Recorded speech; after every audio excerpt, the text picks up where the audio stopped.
We're live. Hello. Hello, everybody. It looks like there's been quite the conversation going on, which is awesome. Yes. Hope you are all having a great night. Who have we got in here? We've got El Dan, Little Homestead by the Beach. Hello. Dusty and Chelsea. Hello. And I did see... Oh, did I miss? Bluegrass Bound. I'm Bluegrass Hello. Bound. Hello. I think that's everybody. Everybody's here. We're excited for this topic, to be honest. Hello, Remy. It's something that we've really been focused at the breakfast table. Well, almost every table, every meal, the last couple days. I'm going to say our lives kind of get ahead of our videos in a way. I know we do want this to come out in a video, but that's the nice thing about coming into the live is you get like the sneak peek into our minds before we get a chance to really put it all out in video form. Hello, honey badgers. Hello. But it's a really, really big topic, and we're just kind of gonna. It feeds off of the economic stuff. Hey, Cassie. That we're going to be talking about, and we were trying to figure out the best way to start it. Start the economics or start the healthy eating? Start the healthy eating, because it's like going down a road, right? It's kind of like growing your own food. Anything you do is an improvement. And I think that's where some people like maybe stumble with it, because you can go so far down that proverbial rabbit hole that it almost feels discouraging at times, because it just feels like no matter what you do, no matter how far you go, you just can't get there. But I'm going to start off with, I still think it's important that... Hey, Tinker's wife, how are you? Anything you do is still... Hey, Sean, Alaska. An improvement and important. I think I'd like to start it with putting into context one of the things that kind of came as an eye-opener to us a little bit, and then we'll delve into it. Does that sound okay? Sure. He doesn't we know don't have a plan. We never do. But basically what came to our attention was we were kind of looking into a little bit about the Roundup, GMOs, all that sort of stuff, because it's not something... And not saying we didn't know about some of it. No, it's just something that we'd never looked into in depth. You just kind of went off what you heard from other people, that sort of thing. It wasn't something we'd done a whack load of research ourselves, because we don't use chemicals and things. We just... If weeds grow, they grow. It doesn't matter, kind of thing. We usually eat them or feed them to rabbits. Mm-hmm. But it came to our attention about the fact that what we're feeding our animals, for example, the grains, things like that, all carry that. Has the potential. And so that's still going into our food system, still damaging our bodies. So that's kind of jumping right into the deep end. I am jumping right into the deep end, giving people an idea at the get-go. Like, this is kind of where our minds are at right now, is really when we talk about healthy eating, can you eat healthy anymore? Is it even possible? I mean, we're looking now into that. I would say the short answer is I'm super excited about this topic. I really am, because we're looking into the for example, I buy flour. I don't buy organic wheat and grind my own flour. I've always bought flour, and I always thought I was doing so much better than buying bread. Am I really? You know, that sort of thing. It's just, where does it sit? It's a level thing, exactly. Right? Exactly. Anyways, now I've had my like little run on of excitement of how this is. The levels of what do we call that? Eating healthy / growing healthy. Mm-hmm. Exactly. So, you know, we're striving towards it. We're doing a lot better. I mean, the fresh produce, for example, we've focused on that. We do it well. I'm not worried about that aspect of our diet whatsoever. But then it goes back to that thing of... Well, that's not 100% true. What do you feel is not adequate? No, you said whatsoever. There's still... Okay, well, there's multiple layers there. But I'm going to go back to the Little Homestead by the Beach said she's doing better than she was half an hour ago. I suppose that's a good thing. So what was the pick-me-up? Yeah. And... haven't ventured into the animal husbandry. Yeah, that's where it gets, I'm not going to say it gets scary, because it kind of, like I say, you can get really discouraged with all of it to a degree, but there's definitely extra layers there.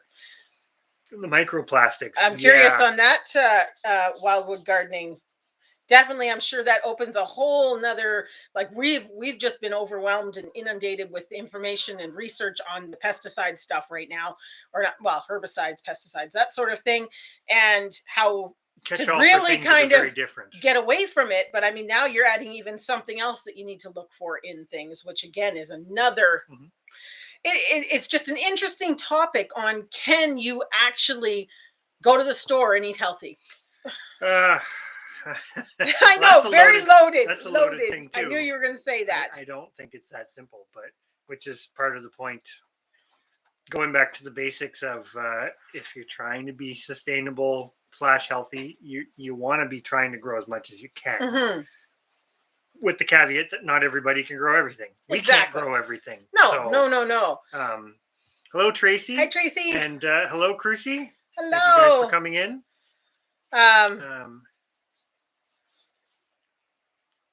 I'm not sure how to say that part for. No, we'll have to let Remy. We'll have to let Remy field that one. I agree with Eldan. You definitely want to know kind of where animals store various things in their bodies, as to whether or not you want to consume those parts. That itself could be an entire loaded topic. And I also agree with Sean in Alaska. Homemade bread from a natural starter is definitely going to be way better. Exactly. And that's the thing. Like we're doing that. We feel good about that. Now it's kind of just, well, you know how, I mean, all of you in here follow us on a regular basis. You know how we work. Some problem comes up and then we look for the amazing solution, which now we're saying, how much grain are we going to have to grow? You know, is that actually realistic? No, not a chance. So it's kind of, it's a lofty goal. Yeah. Is it realistic? Could you do it? Yes. Yes. But that's if I had sort of 5 acres maybe to turn into a wheat field. Yes, but this goes into the other part too. There is a time. Moderation, turning to moderation. We eat a lot of wheat product. Well, more we could reduce it. Yeah. I think that's something where I'm going to go back to bluegrass ground. Yeah, bluegrass. You always get that wrong. Bit of a tongue twister there. But yeah, you can get discouraged when you think about all the layers of details. And you're right. And I think that's what I was trying to say at the beginning. Like, I have a feeling this conversation tonight's going to go in a lot of directions, which is good because it's all food for thought, or thought for food, I guess you could put it. But at the same time, like, it's certainly not a topic. Hey, Red in the Valley. It's not a topic we want to be discouraging anybody. No. We're hoping everybody's doing something already, so we hope everybody feels good about it because, like I said, anything you do exactly, and it was sort of just feeling off from other people. I mean, what they view as, like Cassie Wildwood Gardening here talking, and I would really like her to put some examples in there, because for myself, I don't know a lot about that, and maybe other people don't. What are some things you're finding looking into that? Because that's another example of what's healthy food to you, and I would be very curious on that. But I think that's the thing, is just to bounce stuff off people, find out what people are doing to improve what they're eating, that sort of stuff. Because there's little things like I know this sounds really bad, but I never thought about what Cassie's talking about. That didn't even. I have. I know. It depends on you think about everything. Well, leachates and all that sort of stuff. Yeah. That's pretty awesome. Red in the Valley's working on growing her own wheat, which is awesome. Yeah. And I think, Sean, you did a good. You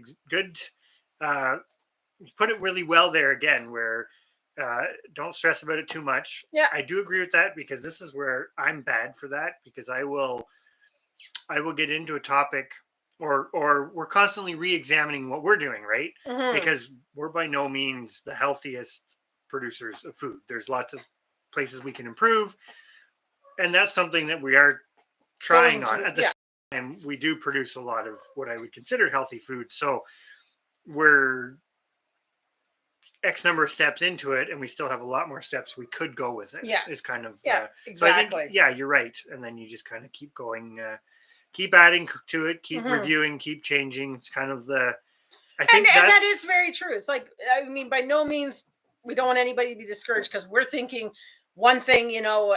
It's just kind of conversation, because in our mind, we're always striving, and we feel we did a huge improvement last year. I mean, we quadrupled how much produce we grew. Any year previous, we quadrupled it last year. And we're going to do it again. And we're going to do it again, but now we're going to add some of the other aspects, because we feel, okay, we know what we need in the produce department, but now where can we go with some of the other departments? When you say produce, what you really mean is like specific vegetables and fruits. We know, for example, it's like the ultimate. We know what we need to produce for tomato products. Yeah, and that would potatoes and all that. And those are examples where I think Tracy's asking, they think they need to have the larger garden. I think that's probably a huge take-home message. I like animals, and I'm a big advocate of animals and animal products that you can produce on a homestead. But the garden slash foraging slash having fruit crops, I kind of say that a little different, fruit and nut crops, because those longer term. Sorry, just hit it so it doesn't keep scrolling. That's all. There you go. Then it won't. Those longer term things are kind of in the same category, but a little different because they take more time. Well, and this is the same thing even with the wheat. I mean, we're not plunging into it next year. So how big was our? You always remember the size. Oh, the garden? Our actual garden space. So our tilled garden that we started with, not last year, but the year before, we had a tilled garden that was roughly 48 feet by about 30 feet. And that wasn't all perfectly used. We had bits that we just didn't get it tilled in time, etc. And then we had our raised beds, which I don't know if the raised beds really make up square footage. I've never actually, but we did. I don't remember calculating out what it was. We did, but I don't remember what it was. We'd have to come back to you on the raised bed, but you can see those from my pictures, and all those are 4-foot squares, so it's not that much. Then this year, so we had that. Then this year we added a 14 by 60 foot garden and a 16 by 30 foot garden. And to be honest, I think with the raised beds, it worked out to be, it wasn't a 1/10 of an acre, but it wasn't like, it was more than a 1/10 of an acre, but it wasn't an 1/8 of an acre. So it really was a very small space. And for our produce needs, I think it was adequate. We could have used it better. This year, we're going to more vertical space use. We want to do all pole beans, things like that. But space-wise, I think if we used an 1/8 of an acre, that would probably do our produce really well. Now, that doesn't include fruit. That doesn't include our raspberry patch or the apple trees, which are obviously just wild. Our blueberries, that sort of stuff are not included in the produce garden because it's a perennial type stuff. But again, I think Sean has it really well. Too many people, you've got it right there. And that's where I'm bad for it, feeling the stress, and then us talking down and going, well, we're actually doing pretty good. It's that constant reminder. Mm-hmm. But yeah, if you set the bar too high, that it's like, I'm just doing all this to just completely change my lifestyle. Hey, Gucci Gardening. Sorry, we're behind already. As usual. But open Cassie's link in another window, please, because I'd like to look at that later. Thank you for sharing that, Cassie. But yeah, I think you're right. You end up worse off because it's not feasible to do it in one big change. It takes I think it does take a lot of little steps, which is kind of the point of the discussion, I suppose. They can produce a bit more than they eat, yeah. But that's kind of nice to have that, right? Where you can. Well, we always say it doesn't take a huge space. Well, depending on what it is you're growing, it doesn't take a huge space to produce more than what you actually need, which is another part of eating healthy, of reducing or using the things that grow well for you as your principal food item. I love what Bluegrass Bound says there too. The making marginal improvements in multiple areas has a compounding effect, and that is exactly it. We've got a garden that we've been using. This will be going into its 3rd year, and it's had soil improvements, and it does a lot better than the one we started last year, which didn't produce as well, but we know it'll improve. And then now we're looking at maybe trying to do a wheat patch, which is it's going to be another new tilled space or gardening space. So, but yes, very, very true. You just kind of do little steps, and it's amazing how the baby steps add up. That's one thing we've noticed too. Even that gradual improvement on whether it's your livestock and your poultry and things like that. Like, we've noticed this gradual improvement on the chickens that we didn't even notice was happening because it was over such a large time frame. Well, and that's probably a good point to this discussion, without getting into the weeds, so to speak, is if you're eating healthy, you're constantly revisiting it, constantly improving it, constantly trying to do a bit better. And even in a 2 or 3 year time span, it'll be amazing when you look back and go, wow, 2 years ago I was here, now I'm here. Yeah. And I'm moving towards here. Yeah. Like, exactly. That's oversimplifying it, but I mean, but it's the way it is. I think exactly. I'm glad that's coming out of the discussion, right? Because going back to like what Sean said, nobody's really truly sort of drawing that line in the sand, saying, well, if you're here, that's bad, and if you're here, that's good. No. It's like there's a spectrum there. It's all gray space. Pretty much everything in the world is gray. But yeah, Eldan saying about cutting out the wheat products, and that's we're kind of to that mindset now. It's maybe that's our option right now, is cutting back. We were looking into buying organic grains that we could grind ourselves, but obviously the price tag with that compared to going and buying that typical white or whole wheat flour from the store is astronomical. So then it forces a cutback, which might be good. You know, I mean, we're not saying that we're the healthiest. You know, we're definitely a meat and carbohydrate family. Mm-hmm. That's a good one, Red and Valleys.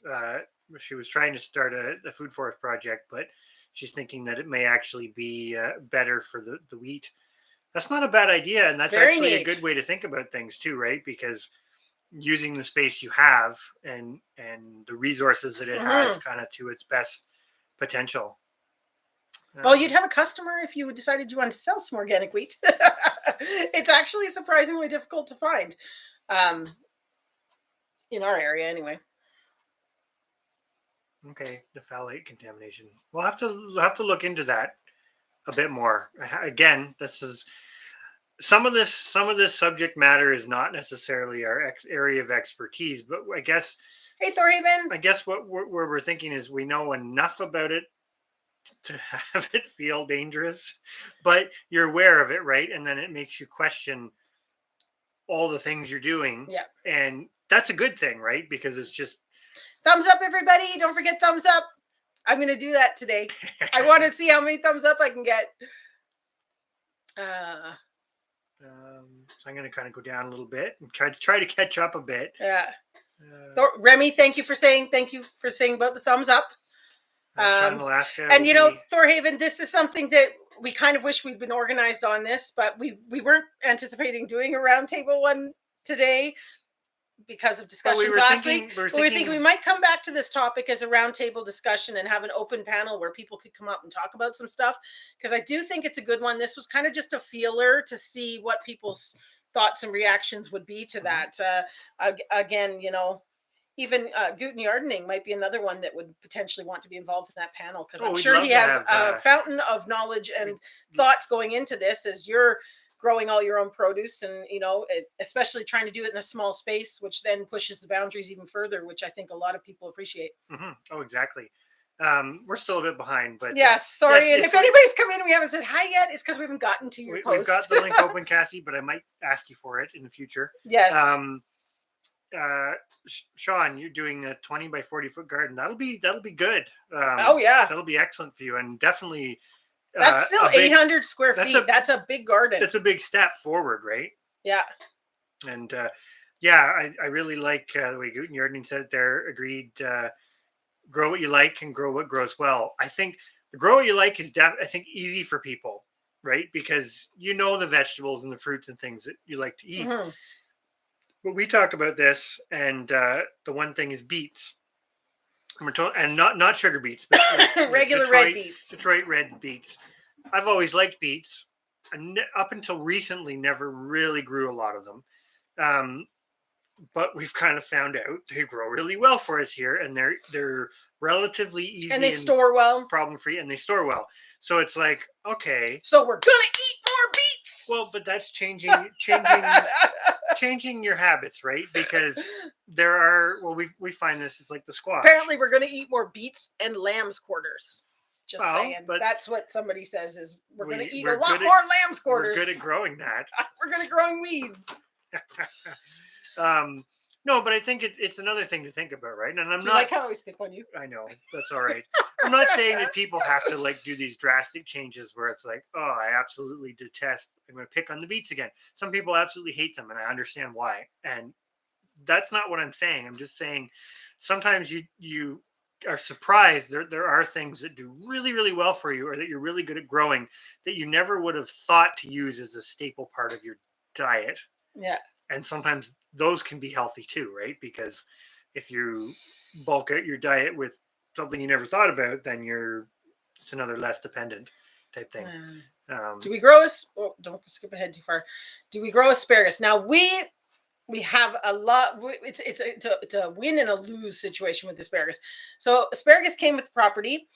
It's in really rough shape, but we did get a couple meals out of it last year. I saved seeds. I'll be honest too with asparagus. Now we have had the asparagus beetles. I haven't seen them here, but I'm sure they're here. But we've never had an infestation of them. No. That's not something we've ever had to Deal tackle. with. I'll be honest, I've not looked into it enough to try to figure out why we haven't. Oh, But sorry, I'm watching the cats. This is an ongoing thing. This climb one the can't quilt. figure it out. She's gonna fall. Just it'll happen eventually in the video that she'll fall behind us. So I don't actually have any really good advice on controlling asparagus beetles. Maybe somebody else does.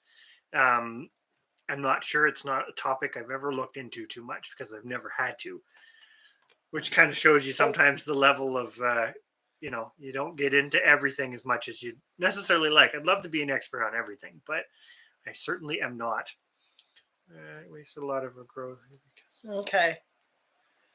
Yeah, no, we've not actually had to deal with that. I'm sure it will come at some point, and then we'll be asking you for tips.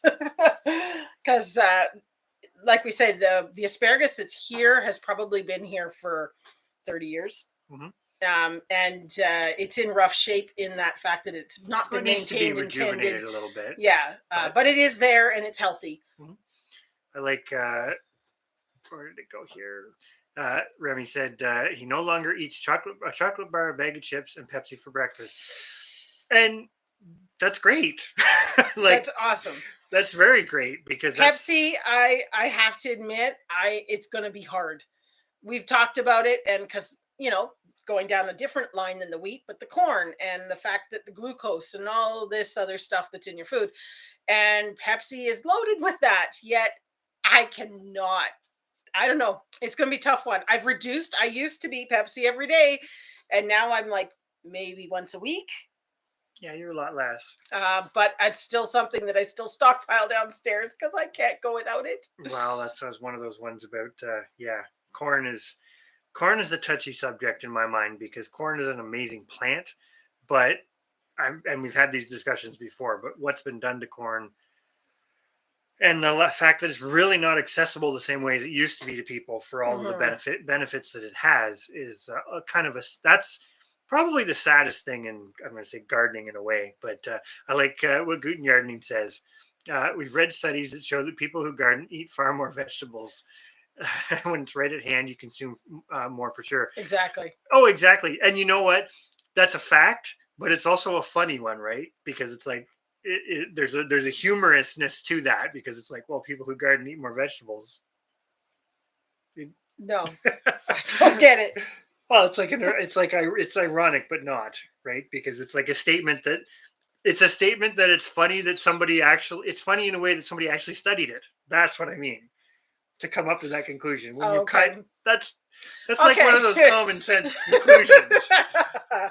I'll go with you on this one, sure. Oh, yeah, this is one of those smile and nod moments. Yeah, sure. Yeah, I agree with Sean. And this is another thing as we get behind. I'm going to go into there's the whole community side. This is where everything overlaps, and I think that's where it gets overwhelming and extremely complicated because that's life in a nutshell. But everything overlaps, right? Because Sean is right again. You're paying for the name, and the name's supposed to come with a set of values. And we're gonna say this. Frankly, we don't know. Like when you buy organic wheat, it's not supposed to be treated with that stuff. But when you buy non-organic wheat or non-certified organic, then you don't really know. But that doesn't automatically mean that it was. So the problem is when it becomes a commodity, person can't track it, which is very different from, say, knowing that your neighbor grows it, which kind of is that other thing of that's a sustainability discussion. But if you can't do everything, you have to find another resource, and it's okay that you can't do everything on your own, because that's still supporting other people to do it. Because some things like grains are a bit more specialized, whereas other things, like I'm going to say tomatoes, are a bit more accessible to everybody. Yeah. But that's a whole nother part of eating healthy, right? Because, yeah. Sorry, we get way behind No, here. that's okay.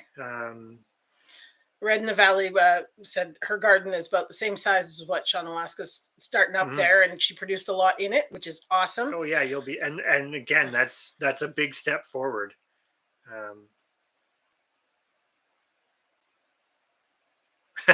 Thorhaven doesn't think he's a good resource for healthy eating.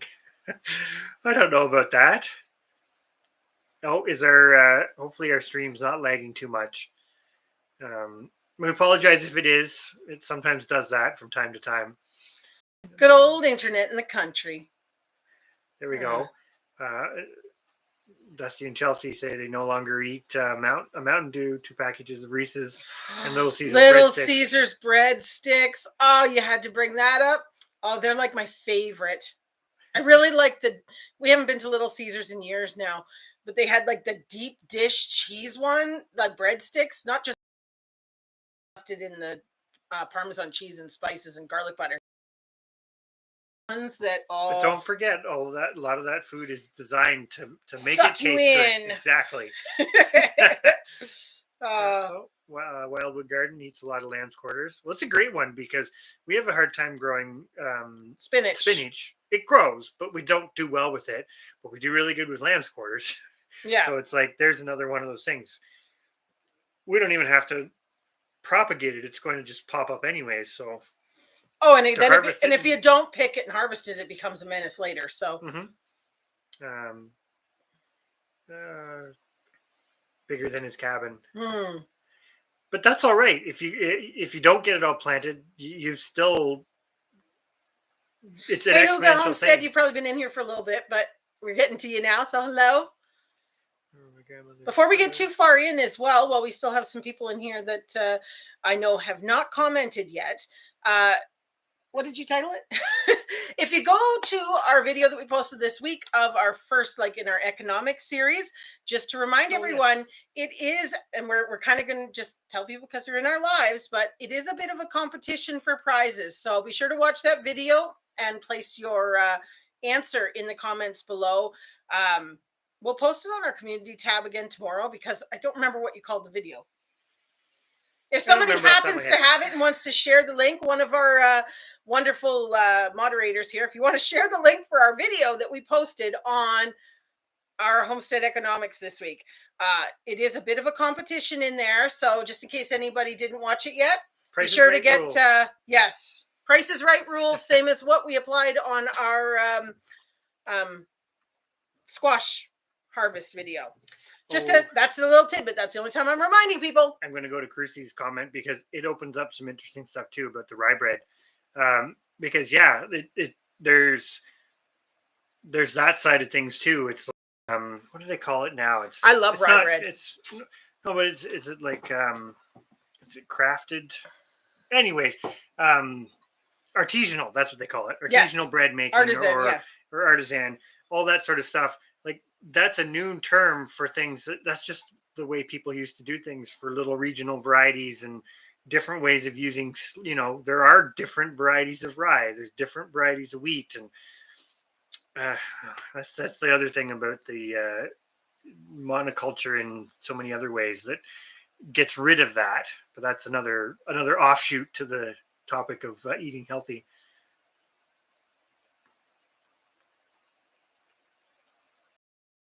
Oh, okay. For the asparagus beetles, put them in basically don't compost them, just get rid of them. I imagine you could probably cut them in the fall and burn them too, because that would probably get rid of them, I would imagine.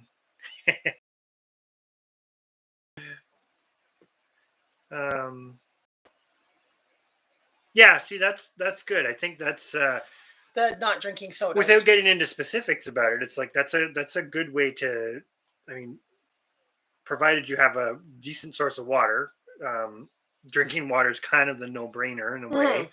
But the teas and stuff are good too because you're basically just drinking the extract of the plant in a way. Well, and I'm going to skip ahead here quickly to Crucy's there as well, but I will admit I'm a coffee person too. I would, if I had to choose between Pepsi and coffee, coffee's winning. But I still really like my Pepsi, and as what was it, the Thorhaven's video, Thrive and Survive? As long as I can get it, I'm going to keep getting it. I won't survive, but I'm going to thrive. Well, it's all that. I know, totally not the point. But it's all that minimization, right? Yeah. Because you could deconstruct those two drinks, which tend to get compared to each other a lot, but there's a big difference between them. Yeah. There's ethical, social, economic, and then your actual, like, I'm going to say health quality part of it. Yeah.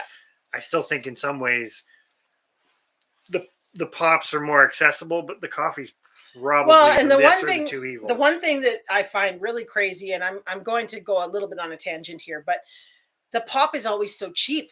I mean, like, that's one of the things I can see why people in places that don't have decent water to drink pop, because it's cheaper than buying water.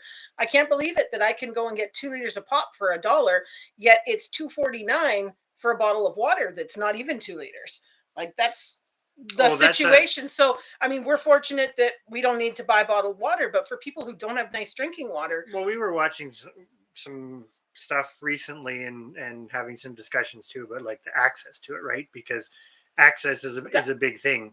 Sorry, 1 second. Child interruption. I'm going to carry it for a second. You're going to carry it for a second.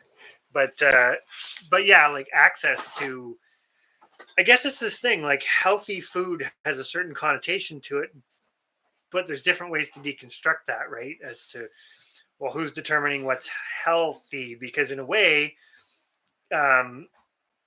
you look at formulated livestock feed, for example. Formulated livestock feed, through trials, keep that in mind, lots of animals didn't do well, basically comes up with a mixture in, pelleted form, that if you feed it to said animal, it will essentially live for the life expectancy that you're hoping to get out of it, and good condition. And that's considered healthy. That's one measure of healthy, right? Because you read things about feeding animals. I'm going to totally genericize that, where some alternatives are basically frowned upon, which is, I think, culminates in rabbits, where there's entire ideologies that feeding them anything but pellets is actually negative. That's come from somewhere, and that's come from one interpretation. I'm going to say it. It's come from one interpretation of healthy food. Obviously not human grade food, but it's the same. Dusty and Chelsea about the soda addiction, and had to actually find the drawer with the Mountain Dew in it to hold him accountable, hold her accountable. I think it's one of those things, I mean, just because we're on the pop discussion, I sometimes find I can go a very long time. Like, in the summer, I barely ever drink it. But then in the winter, I find I do, because in the evenings we're sitting around and it's like, oh, let's watch a show, or sometimes we have a night of watching videos on YouTube. And I think that's when I go, oh, let's just break open a pop. It feels like it's part of it. I'm going to have popcorn and a pop. I do think it's interesting, like a lot of people have said about the coffee, but in a way, coffee in of itself there is nutritional stuff to it, but it's not the same, because you don't have the culture's different, like how they grow it is different. I'm sure there is some very mass produced coffee that also has its negatives, and that's the other problem, right? With the in coffee, it's not something we can produce per se. And so you do have to be careful, because if you're going to all this effort to grow healthy food and whatnot, then you should also be making sure you're purchasing coffee that's grown in an ethical and fair way. No different than how we feel about the animals. And that ends up being kind of the economic balance too, right? Because so then you can only afford to drink so much coffee. But it's also like what Sean's saying again, because he's had some really excellent points here. If you can grow something well, then trade it. In an ideal situation, I would 100% agree with that, but it doesn't right now. Even though the world is starting to see the light with that, we're not there yet. So you also have the other ability to, if you can save money growing something that grows well for you, that you can support yourself substantially with, hypothetically in the short term, that should free up some money. In an ideal world. Just because you kind of touched on that subject, I find it fascinating. It's like, we live in quite a community here. Like, we don't, not a community in the aspect of a community, but I'm talking the number of people. We live right in our property, we have 50-foot road frontage, and then our property comes out and goes behind all the houses, or not all of them, but goes behind houses, same as a couple other farms in our area. And it's interesting because people have big lots. Hello, People Britain have Farms. everything that they could to grow. And yet, like what Sean's saying about trading, in our, I would say, a 4 or 5 mile circle, I've only seen 2 other people that grow vegetables. Flower gardens, lots of flower gardens, but only 2 other people grow food. Yeah. And there's a lot of people that raise cows. There's quite a few people that raise but cattle, but they don't garden or anything. They don't milk them. They don't even eat them. All they do is ship them to a stockyard. Well, you can't say they don't all. Oh, okay, but majority, that's what they're doing. But I agree with the old grains. Grains are funny, right? Because grains are ingrained as a staple. oh God, you are just full of bad jokes today. But they are, right, for a lot of cultures, and they're different grains, different things that fall into that sort of category. But like rice is a grain, very different from wheat or corn or sorghum or pick your grain. But they're a foundational piece of a lot of human diets around the world.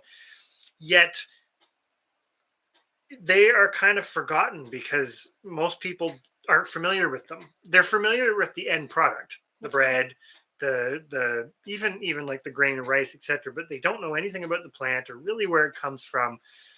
And that, in my opinion, is where the grains really suffer compared to a lot of the other vegetables. This is a little bit less about healthy, is more about what can happen anywhere to anything. But you look at vegetables like tomatoes and whatnot, and because tomatoes are accessible, people can keep literally thousands of varieties going, create new ones, etc. And that is kind of fallen into the hands of bigger entities when it comes to grains, even though they are a substantial part of our diet. So it's like corn being the ultimate example. We've kind of given up. All rights to it. We've given up to that to have somebody else manage it for us. It's kind of you end up with one entity or 2 entities controlling the vast majority, which then causes the death of all the little stuff. And that's the sad part about the real negativeness of it, because that's almost insurmountable. Not completely, but almost to the point that you can't really change it. You can, but it's a harder thing to change. Whereas it's easier to gain back that for, like you say, tomatoes, squash, a lot of the annual vegetables. That's a very easy thing to grasp and get to, where it's like you can break yourself from some of those negative cycles, like the pesticide stuff. You actually can gain control over that. It's hard with grains. We did stockpile our coffee, Crucy. Yes, as soon as I don't remember, we were in one of the prepping, or actually it might have been Harvey Black in our live. I think he might have been the first one that mentioned it to us, that brought it to our attention that there could be some coffee shortage type problems. We definitely stockpiled it. Hi, Cindy Squirrel. We're probably and Sheila B. Hi. I know that's but the I think I jumped ahead a little bit. Not much. I know Red in the Valley was talking about the universal wheat variety, the hard reds, the hard red spring wheats. Definitely. I know there are different varieties of it, though. It's not quite the same as other vegetables, but there's quite a few slightly different variations. Grass in general, which you're kind of in that overarching grass family with most of the grains. Well, we have red fife wheat. Yeah, which is that's a hard red winter wheat, though, I think. Yeah. If I'm not mistaken. What's the other one that you want to grow? The einkorn. I want to try that. Or is it einkorn? Is that how you sound it? Einkorn. I don't know. We don't have that yet, but I'd like to try that. And we do have Sonoran white wheat, which is supposed to be a really good one, and you can actually get decent yields on a small plot. But yeah, rye is something I've heard him mention, but worth keeping in mind. Yeah, rye is a funny one because I know commercially it's harder because of is it the ergot I want to say it's more susceptible to ergot. So on a big scale, I think it's harder without spraying. That's a total generalization because I'm just kind of pulling things from memory.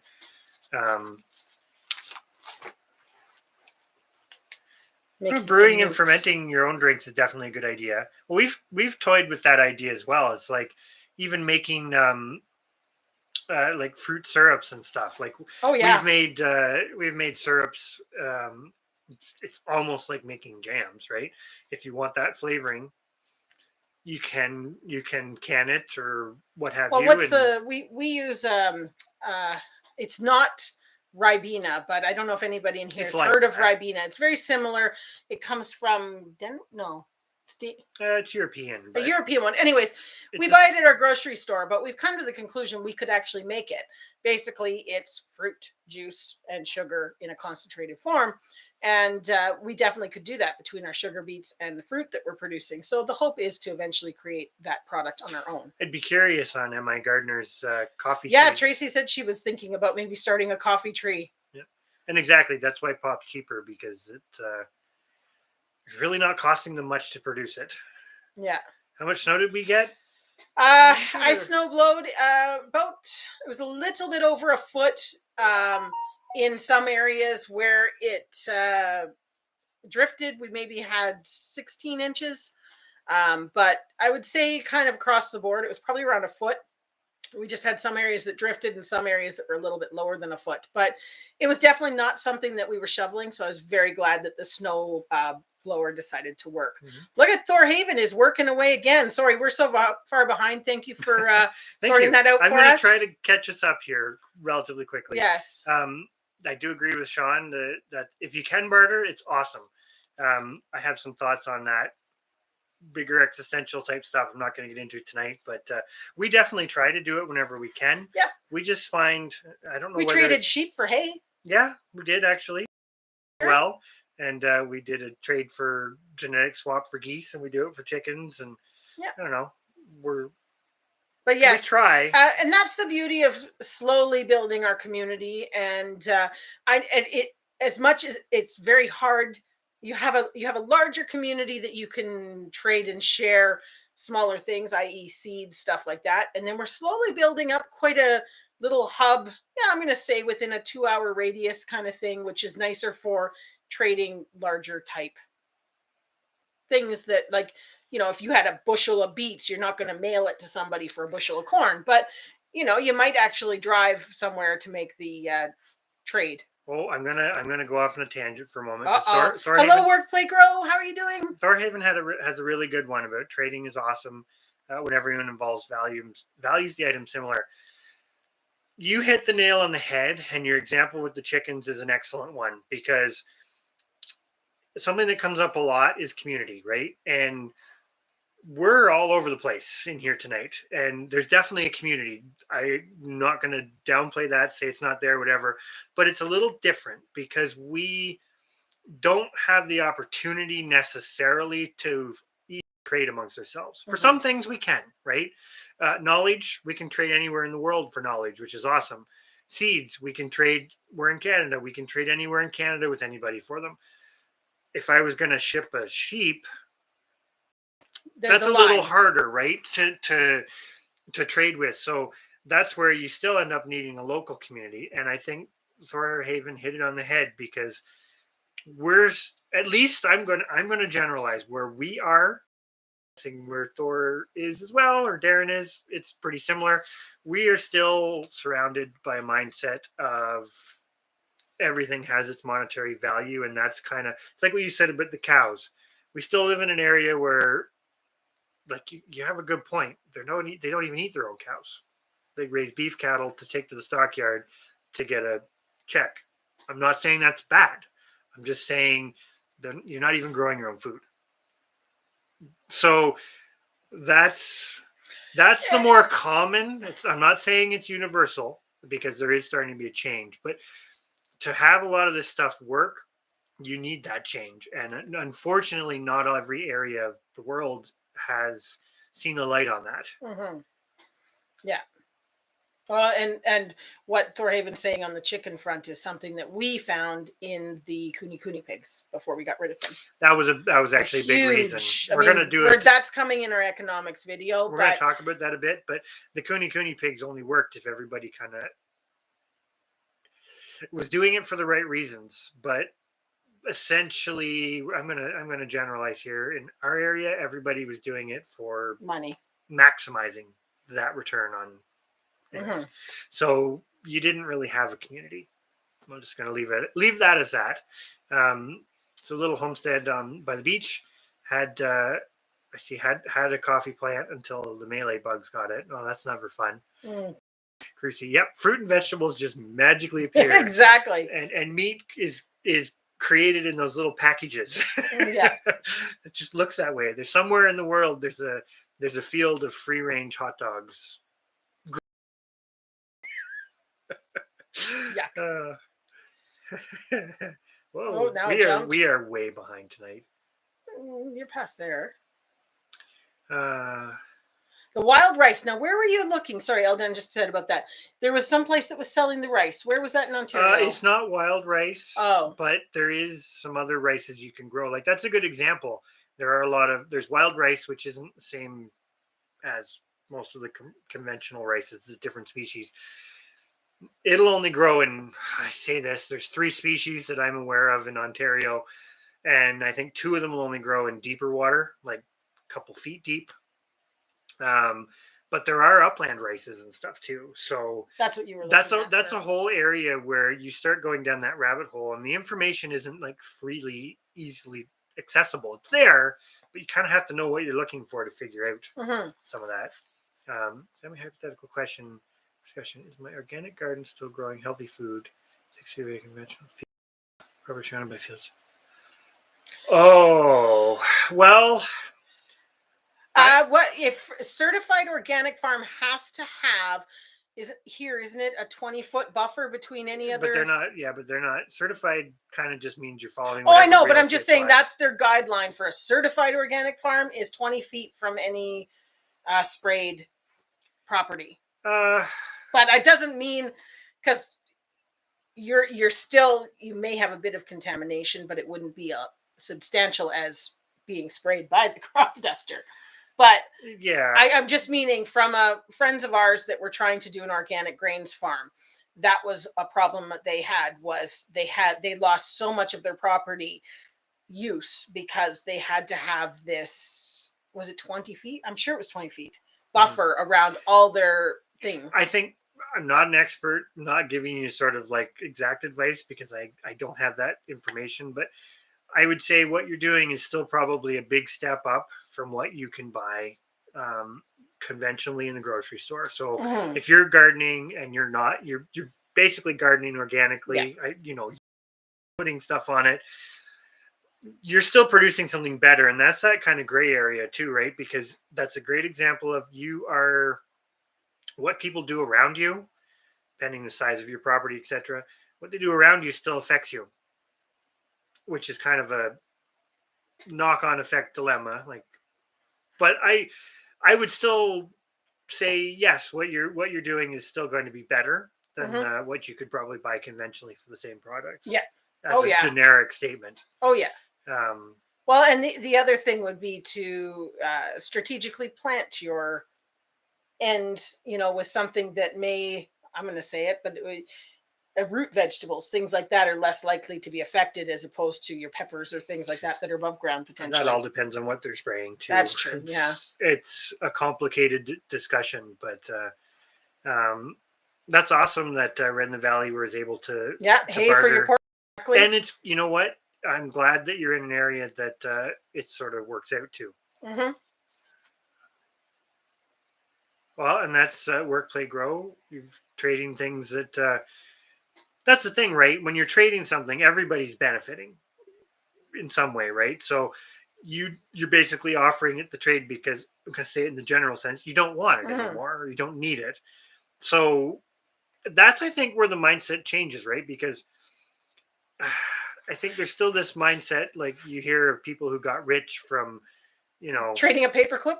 Well, and I know that there's things to that, but like there's still lots of people that think they're always looking to try to improve as opposed to just kind of, I don't know, what's the word? Keep it level. Sustainable. Yeah. Trading can be part of sustainable. There's a thing, and this will be what Work Play Grow is, or Red in the Valley.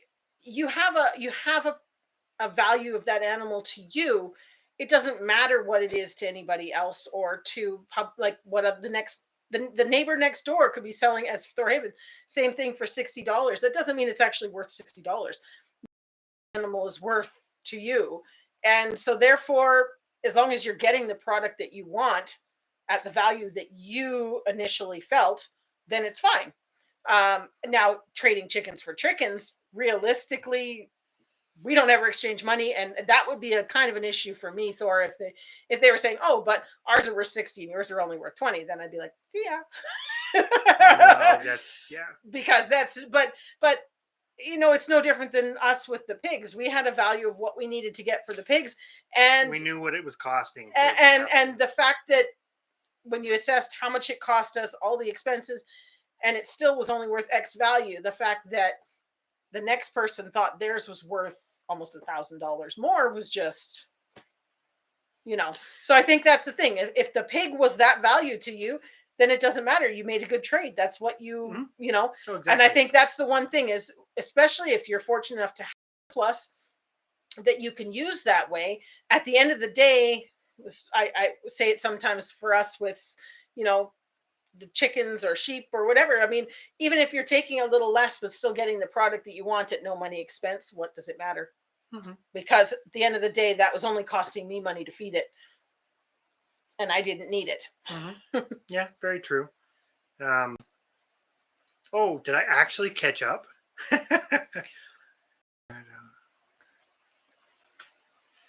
There's another one. Change going on. That's good, Sheila B. About you live across the road from a farmer that's never put in a garden and they're actually thinking about it. I don't know. You're right. There is a change. Do I Just put report? I think is what you're supposed to do. Yeah. Okay. Whoa. Unwanted commercial content or spam. Yeah. Sorry. Talking him through how to get rid of the thingy there. Perfect. Look at you did it. Wow. Yay. All right.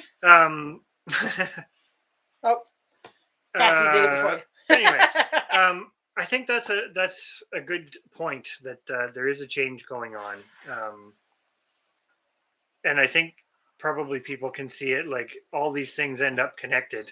We start talking about growing healthy food, and we end up talking about food security and sustainability and the act of growing it and community, and it's like they aren't separate ever. Yeah, that's true. The thing about buying and selling, you don't have to accept it. Yeah, I think that's very true.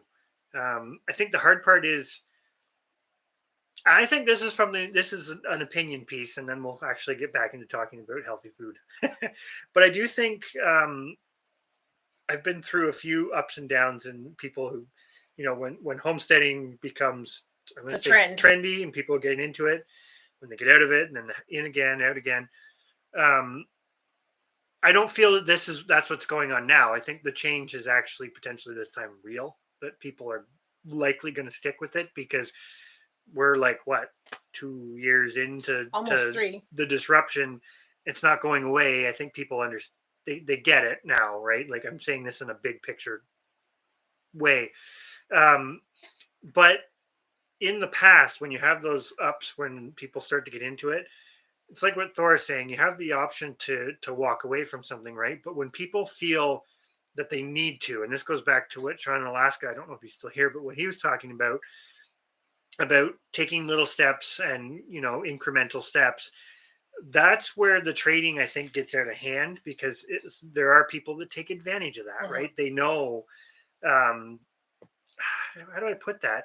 Just because there's a lot of people trying to get into raising chickens doesn't mean you should really charge $145 for a dozen hatching eggs. Yeah. Is that helping community? Who's that helping? And that's not even helping your own long-term stability, because you might make a few sales at that price. It's not. But it's not sustainable. I don't know what kind of chickens you would. It's just an example, right? And I think that's again, it's like preaching to the choir in a way because everybody in here, I think, we've all got slightly different outlooks on it and different ways of dealing with it and different circumstances. Whenever, but I think everybody gets it. But all it takes is a few people in the world. But you never get away from that to think they can get ahead doing Yeah. it. Yeah. And that's a big difference. Getting ahead, i.e., trying to accumulate exponential wealth versus helping cover your costs to raise your or to grow food on your homestead. That's a big difference. But yeah. What we need and what we want for the sake of having it. Yep, exactly. Put the control back in there. Yes, Tracy, I think it's true. It is time to put the control back into individual people's hands. I think we have more control than we collectively, and I say collectively because we're not really in Canada or pick a country or a region. We're not really a collective, cohesive anything, right? Or the populations around each one of us aren't close-knit communities anymore. I would say that we have the opportunity here for control or to gain back control a lot more than other places. But you also still have a huge portion of the population that doesn't care about that control.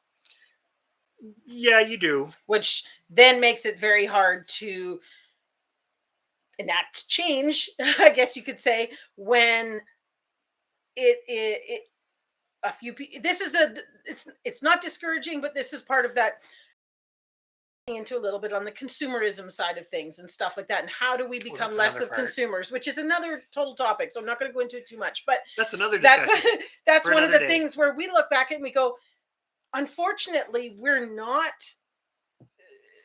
already on the right track, and we're not the ones that need to make the change to make the difference, because we already looked at it and went like, okay, and Tracy, you're the same way. I mean, we've watched you get your produce from your the Amish people there, things like that. You're already breaking the system of going to the store, and you're going towards getting your bigger garden this year and doing more of it on your own, and that's great. It's just one of those things that I think we all we have a lot of opportunity in Canada to do those things compared to some other countries. It's just sad that there's so many people that don't even see that as something they should take for granted. This is where everything comes around in circles, because I agree, price gouging will come back to bite you in the butt eventually. Absolutely. What was the other one? Thorhaven said about hoping to find more people getting out of it to trade with.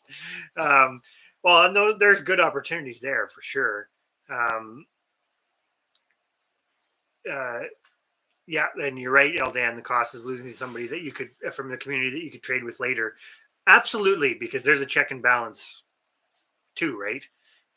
In the olden days, you would have totally had that, and now you've got some anonymity there. The average person has some anonymity there, but I think this does go right full back circle to it's like healthy food, right? It's little steps. Well, all of this is little steps. Like I go on and on and on about it, and it kind of bugs me a little bit sometimes, I will admit. But I'm going to talk about tomatoes again. Is it the be all and end all of healthy food? Absolutely not. Is it something that anybody could grow for themselves to substitute a fairly substantial part of their diet? Just picking on one vegetable for a moment. Absolutely it is. You can grow a lot with relatively little space, and I'm going to say relatively little effort, although I would argue some people would still consider that a lot of effort. But have a good night, little homestead by the beach. Glad you stuck with us for as long as you did. Hopefully you have a good night's sleep. But it's amazing, right? Because that's the discouragement when people look at it and they go, oh geez, I've got to go from here to here. They shut down. But it's like, you can start small for people who, like everybody in here is, but I think this is the part where we can change more than what we think, because planting the seed, the idea in people's heads that there are simple starting places for them. um, makes a big difference, because if you share an idea that, hey, if you're thinking of doing a garden, pick a couple tomatoes, learn how to save the seeds, it's not that hard, then you don't have to buy seeds again, you can keep it going, and boom, suddenly in 1 year you've gone from producing nothing for yourself to producing something that's healthier because you grew it without the pesticides, herbicides, etc. And you suddenly have some future food security. You did that in one growing season if you do it properly.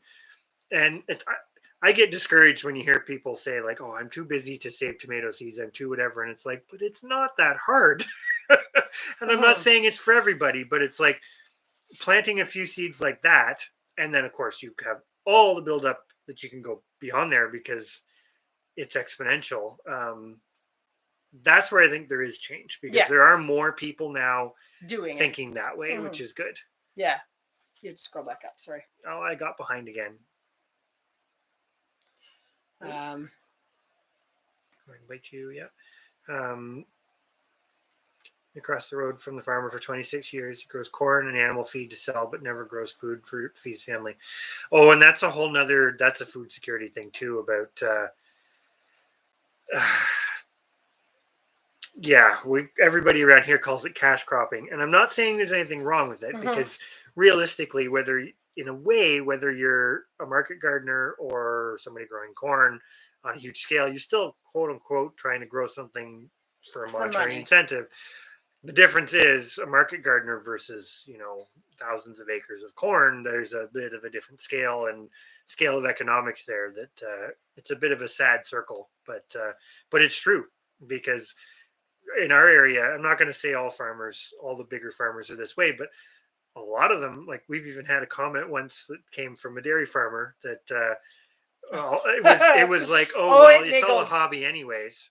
And it's like, growing your food. It was like what we were doing was not a real valuable asset compared to having the dairy farm. And don't get me wrong, dairy farm is a very valuable asset, but they didn't grow a garden, they didn't do anything else, and it was looked down on what we were doing as, it's a nice hobby to have. Yeah. So anyway, it niggled. We'll leave it there. I'd much rather have many more like-minded people to what we do, more trading more. Well, and that's just it, right? Because it has to grow, and you've also hit the nail on the head. It has to be a bit like-minded. Like, if you and this is something that we're probably going to do a video on this eventually, but it's like, if somebody was getting into it, I would say don't, like, some people look at it, it's like, oh, there's a lot of money to be made in raising, I don't know, fancy something. I don't know. I can't think pheasants? of pheasants, right? But they don't necessarily, I'm not saying there's anything wrong with raising pheasants, but they don't necessarily give you as much return as, say, chickens or, a lot of the more common poultry. So raising them just to have as the ornamental, that's a great hobby. But turning that into a business, very few people can. So I still think you're better off to get into raising animals and food with the mindset of feeding yourself. And if you can trade or find a little avenue for some income, that's one thing. But well, and on the note of finding more like-minded people, I thought last Tuesday, Thor, that you were moving a little closer. So, get part of our network. I'm just teasing him because it was good conversation last time. Oh, that's crazy. Your nephew thought they literally made it in the back of the store and then came there and well, and that's just it, right? There's so many people, and that's the other part. Like, I think Guten Gardening's not in here anymore, but it's like, space isn't your limiting factor. No. Where you are, yes, if you live in city, you're not going to have a cow, but that doesn't mean you can't do a lot.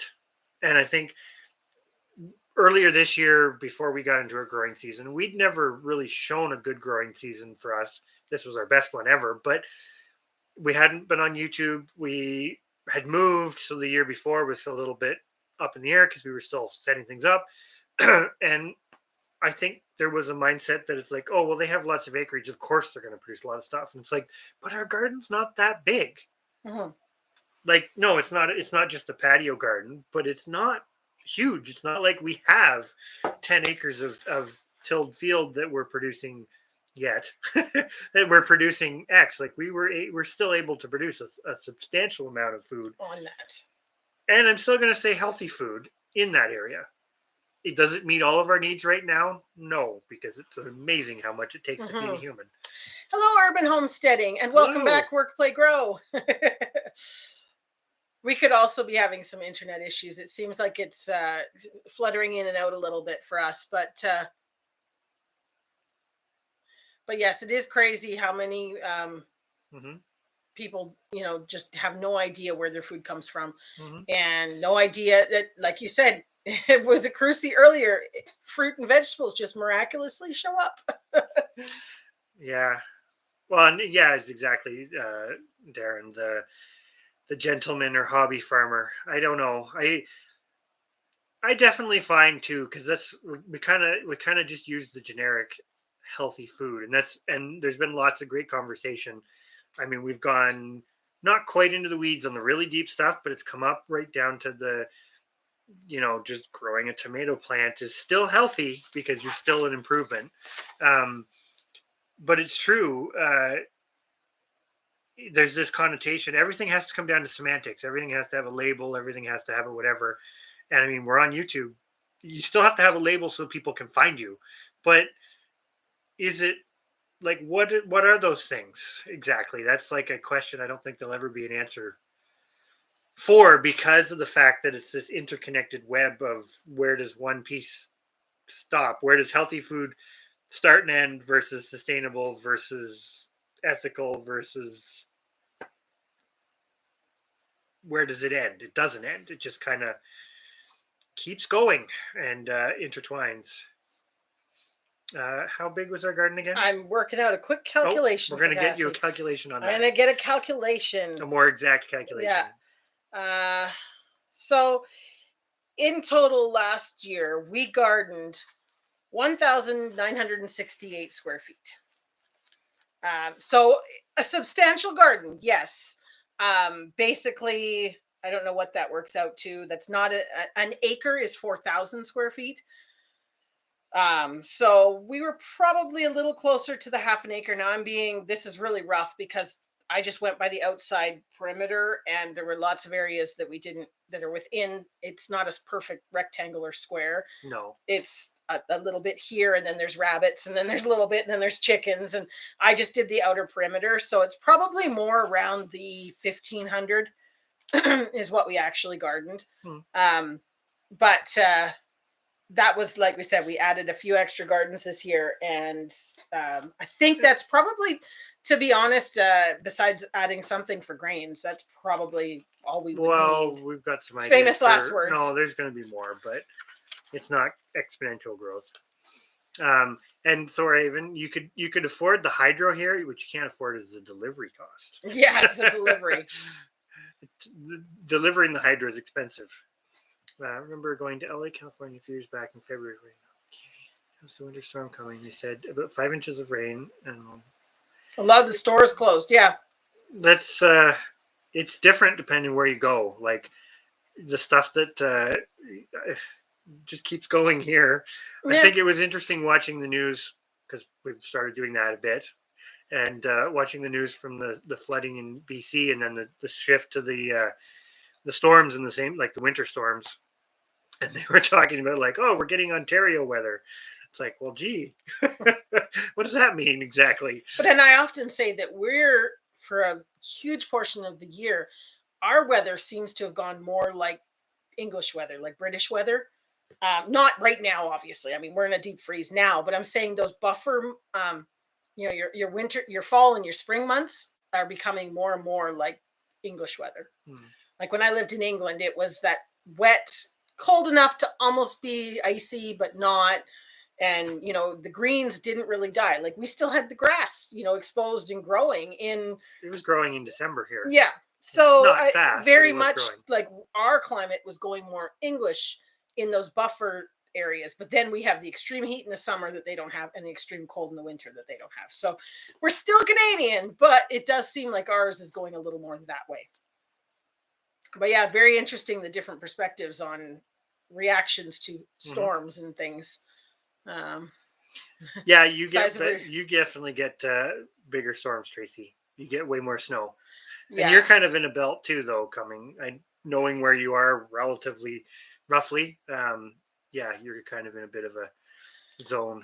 I'll go back to Cassie's there about that's the size. We're gardening the size of your yard. But, in all fairness, we watched your Canadian Seed Challenge video, and we did comment that you actually have a really, especially when you see it in the snow, you have a really big yard, like a big backyard.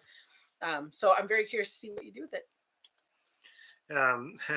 Thor Havens, hobby farmer means you have animals you have and pay for, but don't produce really anything to sustain yourself. Yeah, I would agree with that. And gentleman farmer means you can do the above. You can afford to do the above. Well, and this has been an ongoing kind of conversation between other people that we talk to as well, other YouTubers, on what exactly do you call yourself? Because we're not a farm per se, because a farm right away in my mind goes to you need to be making money, you've got books, you've got everything else. We're not a hobby farm because every animal here has a job and they have to do it. And like you say, it's not a bottomless money pit, but at the same time, we are at this current moment still throwing money at it, which does make you a hobby farm because of the fact that you're throwing it at it, but it's not supporting itself yet. And this year, we've made some hard choices to get. I'm going to pick mostly on the livestock side of things because I think that's more the hobby farm type side of it.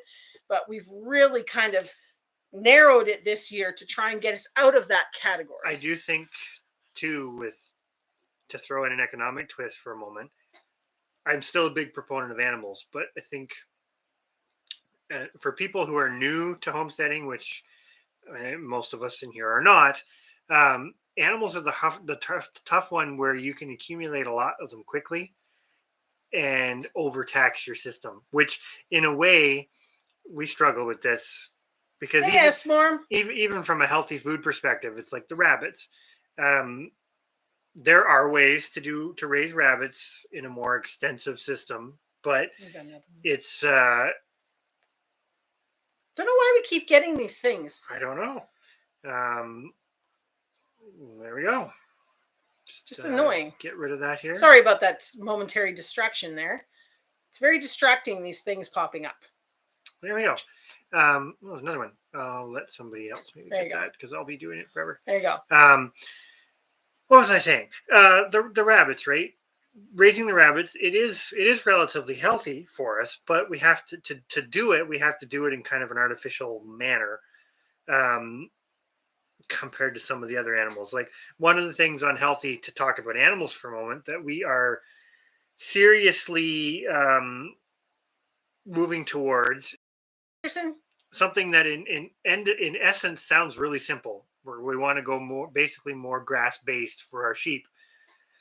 At face value, that sounds stupid. It's like, well, why wouldn't they be? But functionally, that does mean we need to secure more grazing area, which we have. We just have to fence it to keep them going through the periods of the year when they can be out on pasture.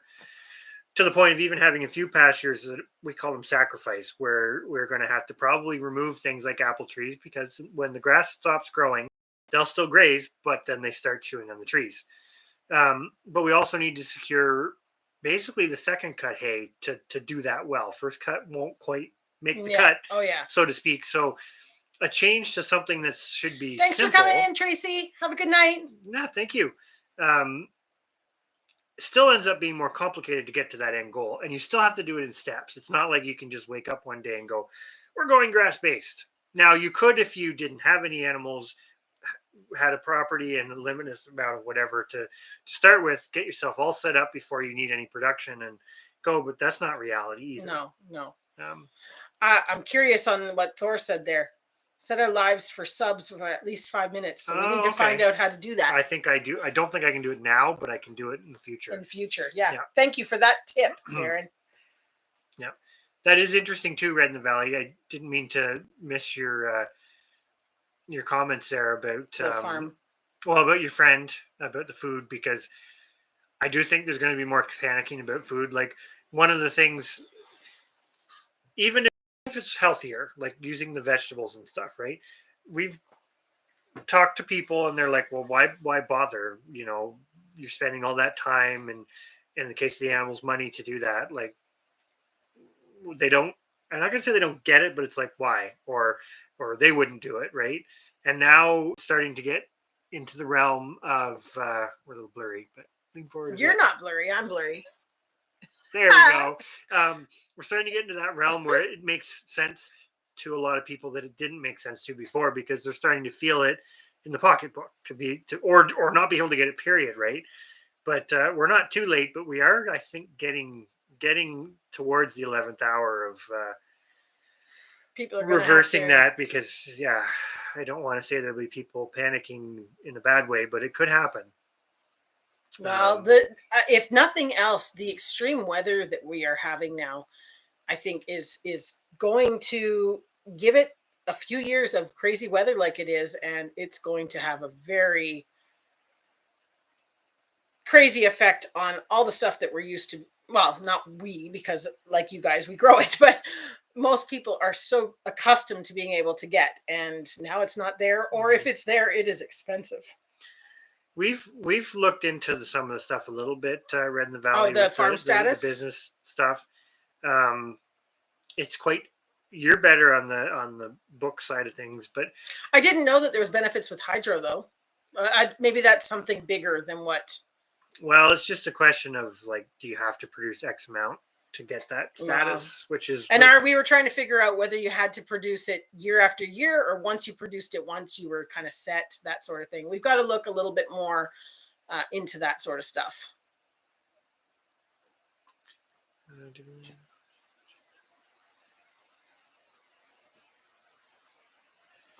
Yeah, we definitely need to look into it more. Legally, we have homestead break due to. Well, that's awesome that legally you have. Homesteading has that. That's kind of neat. You identify as a chicken rancher. That's awesome. Yeah. Have to go moss based instead of grass based. Well, I will admit it's amazing. Your cows are definitely thriftier. I know you still buy hay and stuff, but definitely thriftier than the cows we had. Sorry, I got to move the cat. Bumping the camera. Yep. Oh, crash. There we go. Won't give anybody a making anybody nauseous with the movement of the screen. Westmore is in Alberta. I don't know if I knew that actually. That's awesome. We do now though, which is awesome. We love finding fellow Canadians. It's so great because even though we're in the same country, it's so diverse and different. It's great to hear how other people's, their side of things run. And on your side of the get off. It's not going to work to keep moving her off. You know that. I'm telling you, it's not going to work. She's going to be right back. That's a good plan though, Red in the Valley. Just exactly that. Take note of what you eat, maybe what you don't need to have, and prioritize. I think that's something that a lot of people don't do. Like, again, we're not there yet, but us keeping track this year, both keeping track of what we bought as far as groceries, because we still buy groceries at this point, and we probably will always buy some things because there are things we can't produce and we can't really trade locally for. So you kind of always have that side of consumer, but tracking what we grew and what we bought and looking into like how much should we be eating, etc. Even just as a base, like most people don't do that. Well, and that's one thing is you start tracking things and watching things is a better concept of what you actually need to grow, even if you're going to go down the line of growing your own food. Mm-hmm. I mean, we found this, it was like ketchup. Once we started tracking things and knew how much ketchup we ate, we had a better concept of just how many tomatoes we had to grow in order to produce that product and not have to buy it. And I think that's one of the things too, is, when you start actually writing it down and thinking about, okay, this is I'll say when we was about 4 years ago that we really kind of started following the prepping type thing. Well, we've always done We've it. always done it, but never followed it in any depth as to going to, I'm going to say it, like stockpiling toilet paper, things like that. We always had our canning and our produce and stuff like that, but we just kind of took it to the next level in that, okay, instead of sort of planning what I needed for the month, how much did I actually need for the whole year? And then when you started writing down those numbers, it really came back as a, wow, look at how much food we need. And then you start thinking, how much food do I need to grow in order to make that food? Because ultimately that is the goal, minus obviously things that we can't get. I mean, I'm never going to be able to produce the lemon juice that I require for canning and all that sort of stuff. Not probably in the quantity. Like that's a stockpile item no matter what. And I always stockpile enough. It's like jar Or lids. things like black pepper. Or pepper, or even salt, all that sort of stuff. I mean, those are things that you cannot produce. But where we are. Yeah.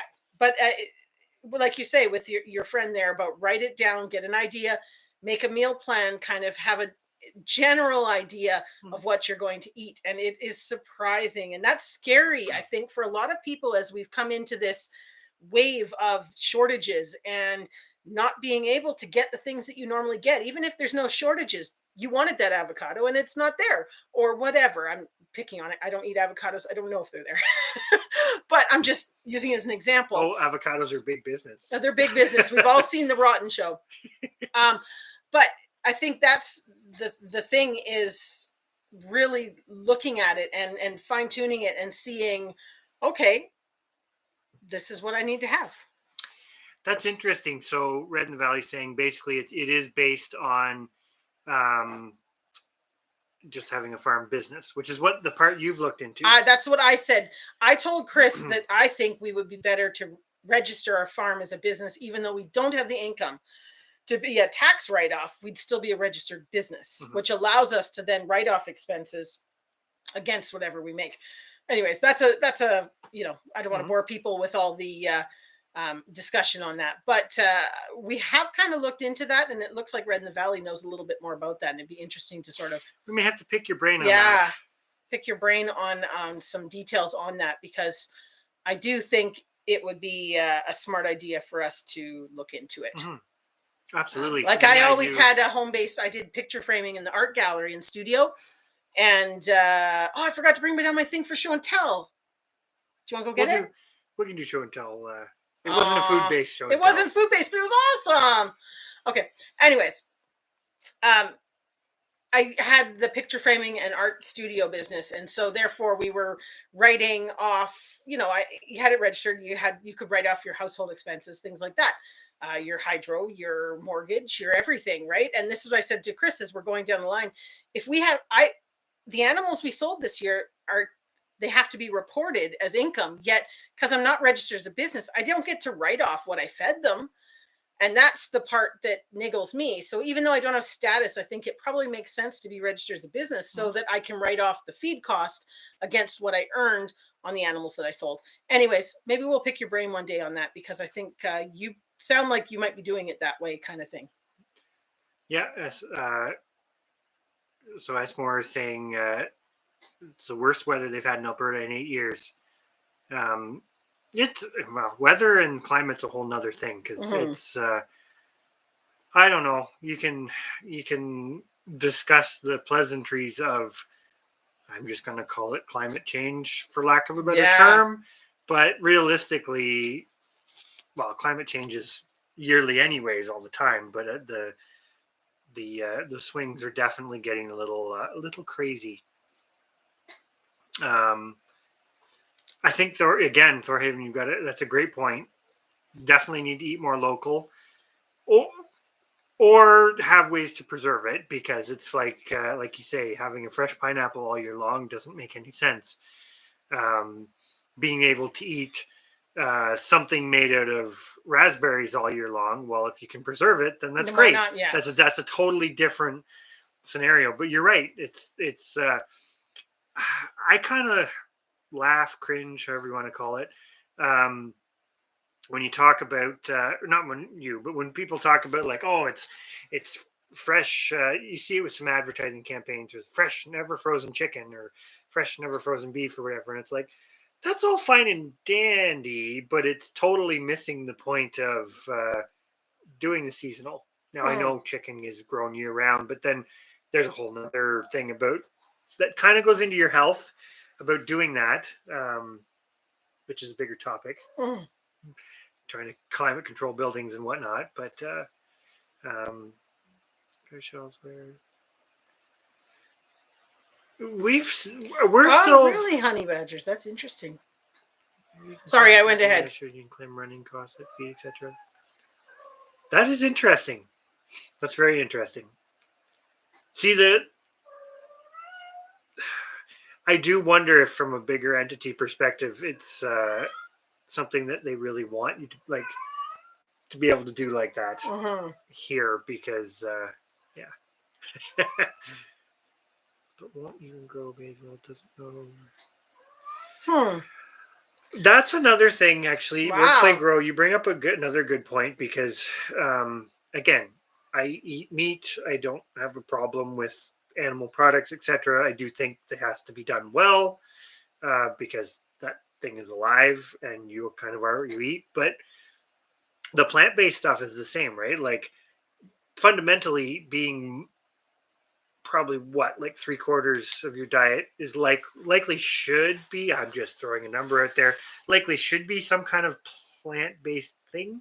But there's a big difference between eating an apple and eating what do they call that now, the Beyond Meat type Oh, stuff, which yeah. is like, there's a question about healthy food. Like, I think I know what most people's answers are going to be in here, but a whole food, i.e., eating an apple as a plant-based food item that, let's say, wasn't sprayed, wasn't whatever, that's healthy. But a heavily processed item that's been converted to try to make it taste like something else, that just seems a little weird. And Huh. I've never actually looked into like the ingredients list on some of that stuff, but I would suspect they're I don't think I've ever fairly even long. picked up a package of those things. Well, no. Just not because don't think about it, but be interesting. And it is crazy. Won't even grow The herbs. herbs. Yeah. Well, But then some people that's that's where you wonder if marketing works really well. mm, well, and we talk about the generation skip. Really, I mean, for Chris and I, we're virtually kind of going back to our great grandparents and how they did things. Mhm. Even my grandparents dabbled, but they I mean, my grandmother always had a garden, but it was never a production garden. It was Mhm. just kind of like go out and pick some stuff. I remember like she still bought her fruit for jellies and stuff, but she still made it, still practiced it. But uh, it's interesting that there seems to be a real generation gap, probably coinciding with technology and all the other stuff. And now we're seeing this. We're back to people going almost panicking because they need to learn this now. And And you've got at least one, if not two generations yeah, break. That's the scary part, right? Because you're learning it all over again. yeah, And I've had people say it. I'm not that old, and they're like, "How did you figure this out or whatever?" And some of it's based trial on, and error. well, a lot of it's trial and error, but um, yeah, exactly. I'm kind of read in the Valley and Thor's comments about yeah, it reminds everyone that maybe they need to think about some of this sort of stuff. And then yeah, exactly, blueberries, raspberries, blackberries, all the things that you can grow. I will say it. Do we eat the odd orange? Yes. Do we eat them regularly? Not even. We probably buy 3 pounds of oranges a year, Oh, if that. if that, if It's that. it, and that's where, because you have that one video, Darren, that is a good comment about. There is kind of a catch-22. We have the ability. Is it? It's like in everything in moderation. Is it okay to eat an orange every now and then? Yeah, but are you going to eat them every day for breakfast if you live in an area that doesn't grow them? Does that really make sense? No. Because the amount of energy, if nothing else, the amount of energy it takes to get it there, and then you compound that with the fact, this is why I don't like a lot of store-bought tomatoes. That goes into the health thing, right? When it's like what you were talking about the wheat, when they pick it early and this, that, and whenever, it's like, are you actually getting the most benefit out of Yeah, it? are you getting all the That's a nutrients huge that it loaded could have topic. produced? Yeah. Which is very different from getting to the end of your growing season going, geez, I've got 20 pounds of green tomatoes and putting them on the shelf, as opposed to my business is shipping green tomatoes all over the world. That's a little difference of scale there. Urban I agree. Yeah, become a society of convenience. We say that all the time. Exactly. It's just become convenient, and people have forgotten that there were times when that wasn't available, and it could come again. And people do just kind of already have. It has, but not enough to really affect people. It's come, but it hasn't stuck. Mm-hmm. That's the big thing. Mm-hmm. People got a taste. But then it fixed us. It's like what Chrissy was saying. I haven't seen any shortages on shelves. There's been a few items. I've seen things get more expensive, but there's no lack of food. It's just, it's more expensive. That's another part to the eating healthy though, right? Generally speaking, the healthier food is the stuff that's going to become more expensive because it's less profitable. Mm-hmm. For like it's like the pop discussion. Pop is immensely profitable because it takes very little human power. It can be automated, and it's a luxury item to begin with. So pop doesn't go up in price, mm-hmm. but fresh fruits and vegetables, they totally do. And at the same time, it's not really profitable per se. I say that in a general sense, for people to try to grow enough of it to become like the market gardener. Can you do it? Yes. Is it a hard go? Yes. So you're kind of stuck in a catch-22. And yes, the lab foods. Well, in a way, that goes. I said it earlier about livestock feed, right? Chicken pellet is a formulated food item that has been developed in a lab. Really, that's not a lot different than the Beyond Meat stuff in a way. No. Different format, but it's kind of like the Jetsons. Instead of the little food pill. Oh yeah, instead of the little food pill, you just got it. Here's your stuff in the shape of a chicken cutlet. Mm-hmm. And it has flavoring that makes it taste like the X. Well, we're used to foods that our bodies weren't used to. Exactly, Red in the Valley. But then you also get foods that your body thinks it wants that it doesn't really need or want. The stock is yeah, I will agree with that. Even here, Bluegrass Bound, there is some inconsistency, and especially I will say this: I'm surprised because in the last probably 3 years, I'm going to pick on sour cream for example. Sour cream is one of those items you can go into any given grocery store, and there's usually quite a bit of variety.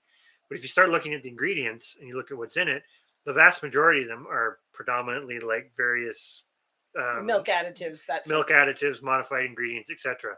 And you usually end up with 2 or 3 varieties, sometimes within a brand or whatever, that don't have that, and those are the ones that are gone. Yeah, they're gone. There's not, and they don't adjust because space in a grocery store is bought by the company as display space.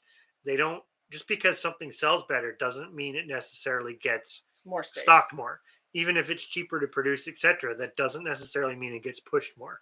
And I think that's another factor of grocery stores, that general comment, but it is kind of scary in a way. It's not a supply and demand economy anymore. It's an illusion. Am I sounding too negative? No.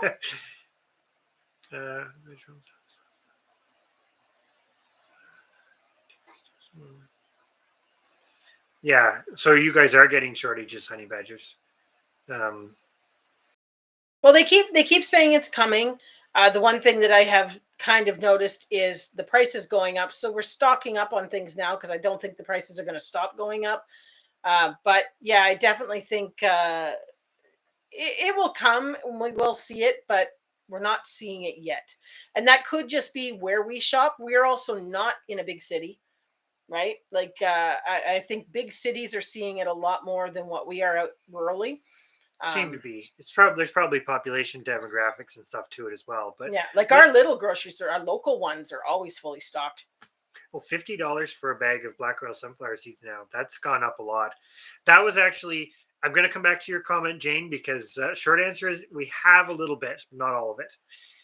We did make it into the syrup, and we have been using it actually quite a bit. Yes, it's almost gone. Sorghum, the Mennonite sorghum, is on the list of grains to grow in a much larger volume next year, because that is one grain in the discussion that we didn't really talk about before that I do think Is worth its more weight. people should grow it. Definitely, it's like one of those things nobody talks about because it's accessible. It's actually within the realm of you can get usable products out of it. Now, we haven't processed the grain part yet to try doing anything with that. So we said we were going. Anyways, we have got some information and a video coming on that, Jane, where we're going to be taking the sorghum. Half of it is being saved for seed for next year. And then the other half, we want to see what sort of, we don't have any concept even of how much weight or cups, I guess you could say, of sorghum ground we would get out of the bit that we did harvest, to give us an idea of how much would you need to grow to actually substantial bag of it away for the winter, or a bag of chicken feed away. So that's definitely to come. At this point, we've only used the syrup, and obviously we fed the silage part that we chopped up. But the syrup is going quickly because it's super tasty when we modify it a little bit. But it didn't take much to get used to it. No, once it seemed a little bit strong and kind of like molassesy at first, and then once you got going with it, you were like, okay, this isn't bad. It was another example of it's not exactly what you're used to as far as the sugar but goes. Once you got used to it, it totally fills the utilitarian need, and you kind of don't notice the difference. Exactly. But 50, going to what you're saying about honey badgers there, we've noticed a creep on the sunflower seeds as well. That was something that there's other things too, and that was, we're only at about 42.50 here a bag for a 50-pound bag, but that was still, it was 35 last year. At like this time last year it was 35, so it's gone up about 750 in slow increments that you don't necessarily notice unless you're actually tracking it. But yeah, and that's definitely a factor that's come into play with like feeding the sheep and going grass fed. There's a lot of reasons for it, which I'm not going to get into right now, but there's a lot of layers to that decision, even though it's a very simple sounding one. And well, basically, when we say grass fed, we're saying grass and hay in the off season. At this point in time, we have for years now been feeding the sheep beet pulp and grains in the winter as well as hay. And that's the part that we're now, between the scare on what's actually in that feed that we're giving those animals and the cost that feed is coming in, which is all coming in our economics video. But that's something that we're now looking at this year, pushing to the side and becoming a little more sustainable on the grass-fed side. Even though we can't produce that hay, we do have to buy it, and that means buying more. But that's more of a local thing. So that kind of fits in. Maybe we can trade some or purchase it. You're building relationships with people that are local to you, which is good, which is great.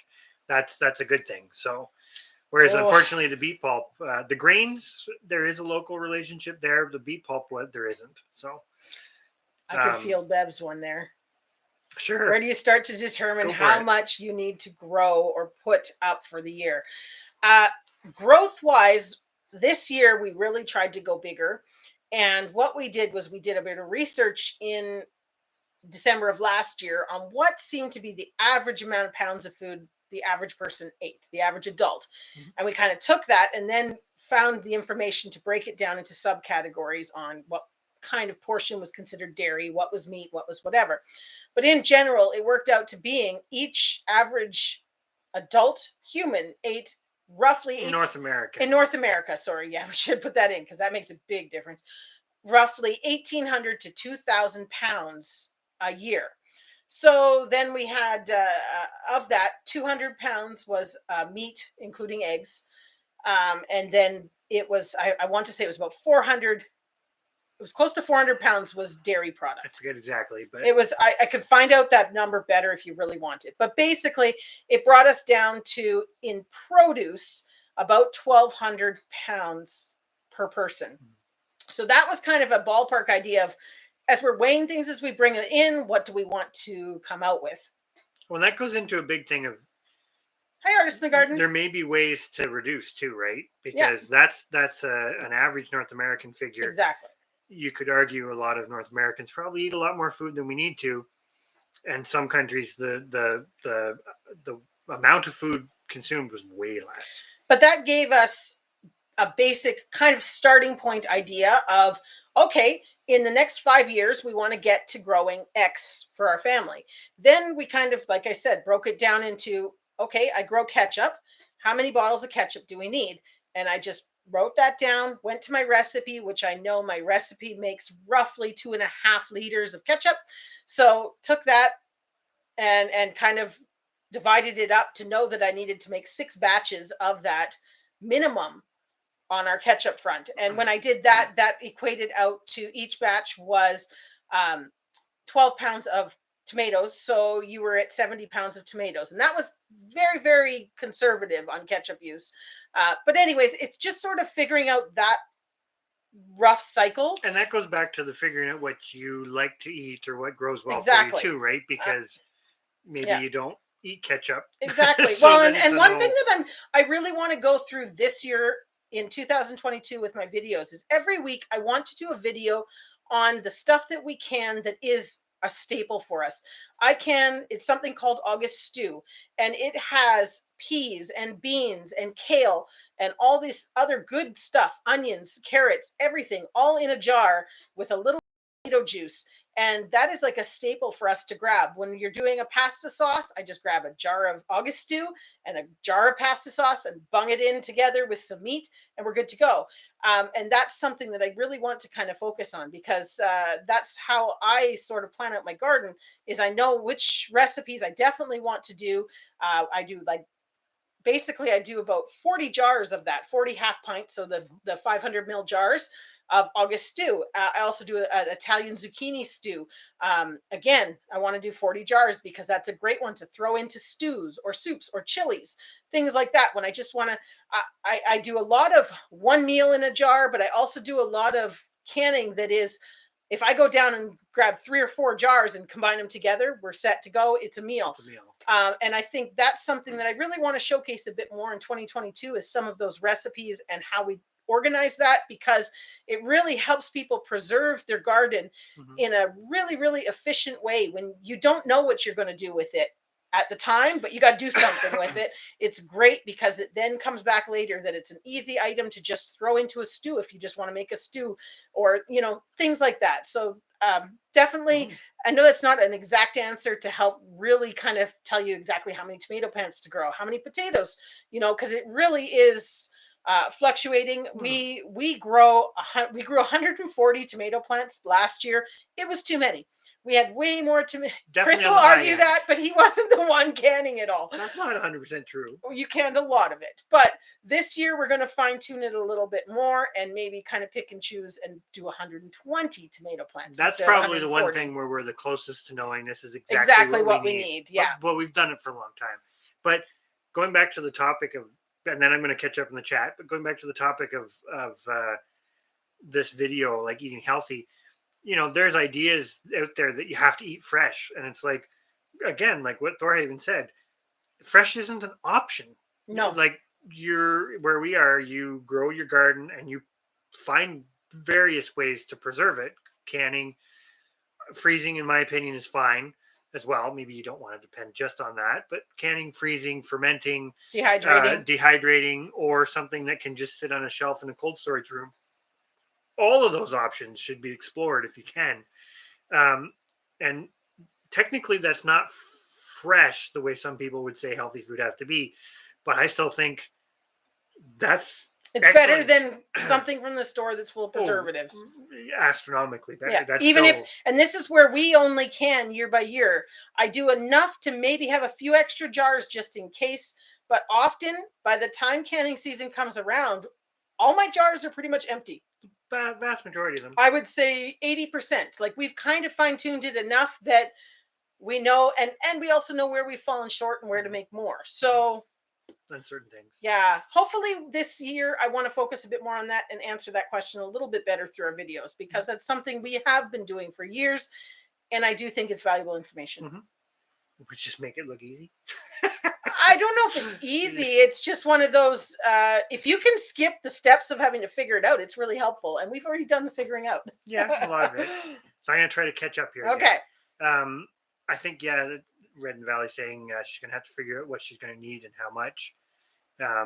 Like the things like fingers we and have all salts that. and everything. Lids. Get your jar lids now. Well, something we do is we kind of constantly purchase jar lids because you do reuse some for certain things. Yeah, jellies, things like that, or dry goods. To get a little bit of extra time out of them, or what do you call it? A little bit of extra life out of them. But at the same time, that's the one part when you're canning that you kind of, there are alternatives, but you basically know you're going to be consuming buying that. So I'd like to find different options for that, but I have not yet. No good ones. Not have to buy new lids. So lids, make sure you don't forget lids. But that's good. It's good that you haven't seen a lot of shortages in your area. But yeah, dairy increases is definitely on the horizon. When is it? February 5th is when Ontario puts in, or is that across Canada, where it's supposed to go up by 12%? I don't know which one. I don't know. Maybe somebody remembers that information. Good night, Thorhaven. Thank you very much for coming in. Oh boy, I'm way behind. We got way behind, everybody. Okay, whip through it quick here. Yeah, they were going to jump in, not gonna. They pay $28 for a 50-pound bag of black oil. That's awesome. Yeah, that actually is a good price. From $12 to $17 a bag. Yeah, we're seeing pretty much feed. The only thing we're not seeing a big feed price change in is the whole grains. They kind of always do this anyways. Prices. They haven't jumped. They've gone up. They have a couple bucks, but not substantially more than they have in the past. Thank you for being on it tonight, Cassie, with getting rid of the bots there. We're going to try Thorhaven's way next week. Yeah, to block them for sure. This is the most we've ever had. Red in the Valley vinegar. I've not had great success with apple cider vinegar. I want to try again. It's paying attention to it. It's just I end up getting distracted. It's like sourdough bread. I can't start a sourdough starter because I fail at monitoring it. So I need someone to send me a sourdough starter so that it's already started, because the starting process kills me. Okay. Bluegrass Bound says, really? Okay. We'll have to look that up. Maybe write that down and then we'll What look is that it? up. Rain country? Country. Yeah. All one word. Hang on, let me get to a rained. Okay. It's basically making another step. Yeah. Well, that would explain why wine always smells like vinegar. Yeah. We'll have to. Rain Country Homestead. Yeah. We shall check that out. Yeah. Awesome. And a big jump. That's a great question.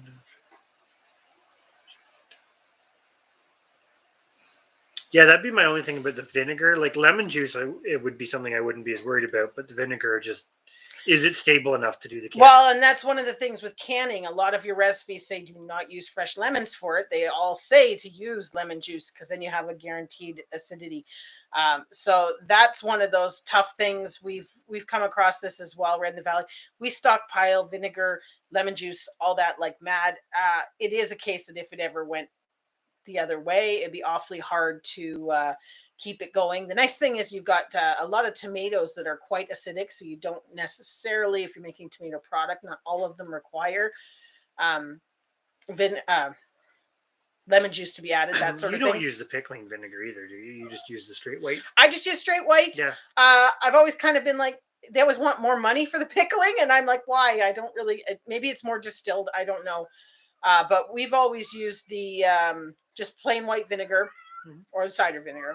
We definitely will keep sharing some of our food storage ideas. Obviously, some things that we've done for years and other things that we're experimenting with. We do want to, one thing on the meat side of things, we freeze a lot of the meat. We have deep freeze chest freezers, and they're good because even if the power goes out for a couple of days, everything doesn't thaw out. It's not perfect, requires electricity, but we've always talked about doing a little bit more canning of meat products. Yeah. You do can a lot of meat. I make them especially- into the full into meal. a soup or a stew. But the one thing that I've not done is the putting just meat in a can and canning it. I don't know if it was somebody that we follow. They did meatloaf. They made a meatloaf and then pressure canned it. I thought that was fascinating. I haven't done it myself, and I think that's just it's not fear because I do a lot of pressure canning. It's just something that I've never tried it, and I've always kind of been like, oh, but then I still have to make something to go with the meatloaf, and so it kind of ends up being a whatever. Sorry, I want to write this so it's Rain County, not rained. Okay. Rain Country. Sorry, I know. Definitely glad you're enjoying the conversation. Yeah, we can. I don't know. You did a pasta sauce video, didn't you, for canning? I think we have some. If not, there'll be more about. I don't know if I did. For sure. I don't think I did. I did. I've done barbecue sauce. I've done ketchup. Oh. I'll have to look back. See. But like we make all our own pizza sauce. What else do we have down there? I've got 3 or 4 different pasta sauces that I really, really like. Plus just a plain straight marinara, which is wonderful and so versatile. But I really like the ways to can I do a ratatouille, which is really nice for using up vegetables at the time of the garden. Good night, Bluegrass Bound. Thank you very much for coming in. Shelf life of vinegar. Oy. I'm pretty sure it's as long as the seal's not broken, it's almost forever. I don't think it goes bad. I think they do put a best before date on it, but I think it will last longer than that. Cider vinegar I know gets a sediment, but it doesn't go bad as far as I know. Could filter it out. Yeah. Red in the Valley says unlimited. Yeah. Wildwood Gardening was saying about would be interested in more about the amount of time and labor that goes in preserving. I will say this. On the vegetable side of it, I'm not going to get into the animal stuff, but on the vegetable side of it, you ideally want a bit of a balance between things that, like tomatoes are kind of a big time and effort one, but they give you a lot back. But you don't want everything to require that much time all at the same time. Mm-hmm. Like, that's the tough part is when it comes to preserving, it hits you kind of. It's all or nothing in some ways because you get that August stew, for example. Everything pretty much is ready end of July into August, and you go for it and you're just canning it up. Same with the ratatouille, all those things. So you do have times where it's intensive. Like there's some times where I'm, I'll say 6 hours spent a day, not continuous, but or we're up like canning till late hours waiting for the pressure can. And pressure canning does take a little bit more time because you've got that wait period. Saying that, I got a new oven this year for Christmas and it works amazing. I've done a few bits of pressure canning. I don't know if anybody just saw us do the chicken barley soup, but it works amazing, and I feel I could confidently walk away from the oven, where my other oven, if I was pressure canning, you had to stay there the whole time. It didn't hold its temperature. No, it was not consistent, and it sucked because it would constantly go up. So that's an example of where technology can be a really big benefit. Yes, there are certain, as much as I'm not always super keen on technology, sometimes there is a time and place for it. Yeah. Oh boy. I'm going to go back up here for a second. I did not do my buttered chicken, and it's, as we're eating it now, I'm going to make some more of that. I have about 40 pounds of tomatoes in the freezer, which I was debating on either doing pizza sauce or some more curry or something like that as a recipe this winter. So but I definitely want to do the buttered chicken.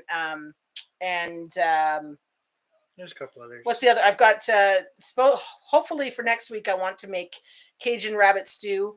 And I've already got the rabbit ready going for that and sorted. So anyways, we definitely got some coming up because I think it's information that people really want. It's just, I want to say down home cooking in that sense of it's what we eat. And that's where the processing time, you may have points in time where your processing time is really high, but if you can make 10 ready-made meals, you've spent X amount of time doing it, but that's taken time way later. Mm-hmm. So it can balance. It's not perfectly linear though, but that's what I thought. Honey badgers, it's got a best before date, but it'll technically sit there for ever. Mm-hmm. Stocking up on salt, Eldan. Yes, I stock up on pickling salt, coarse sea salt, and fine sea salt. Fine sea salt is the one I keep the least of because I find it.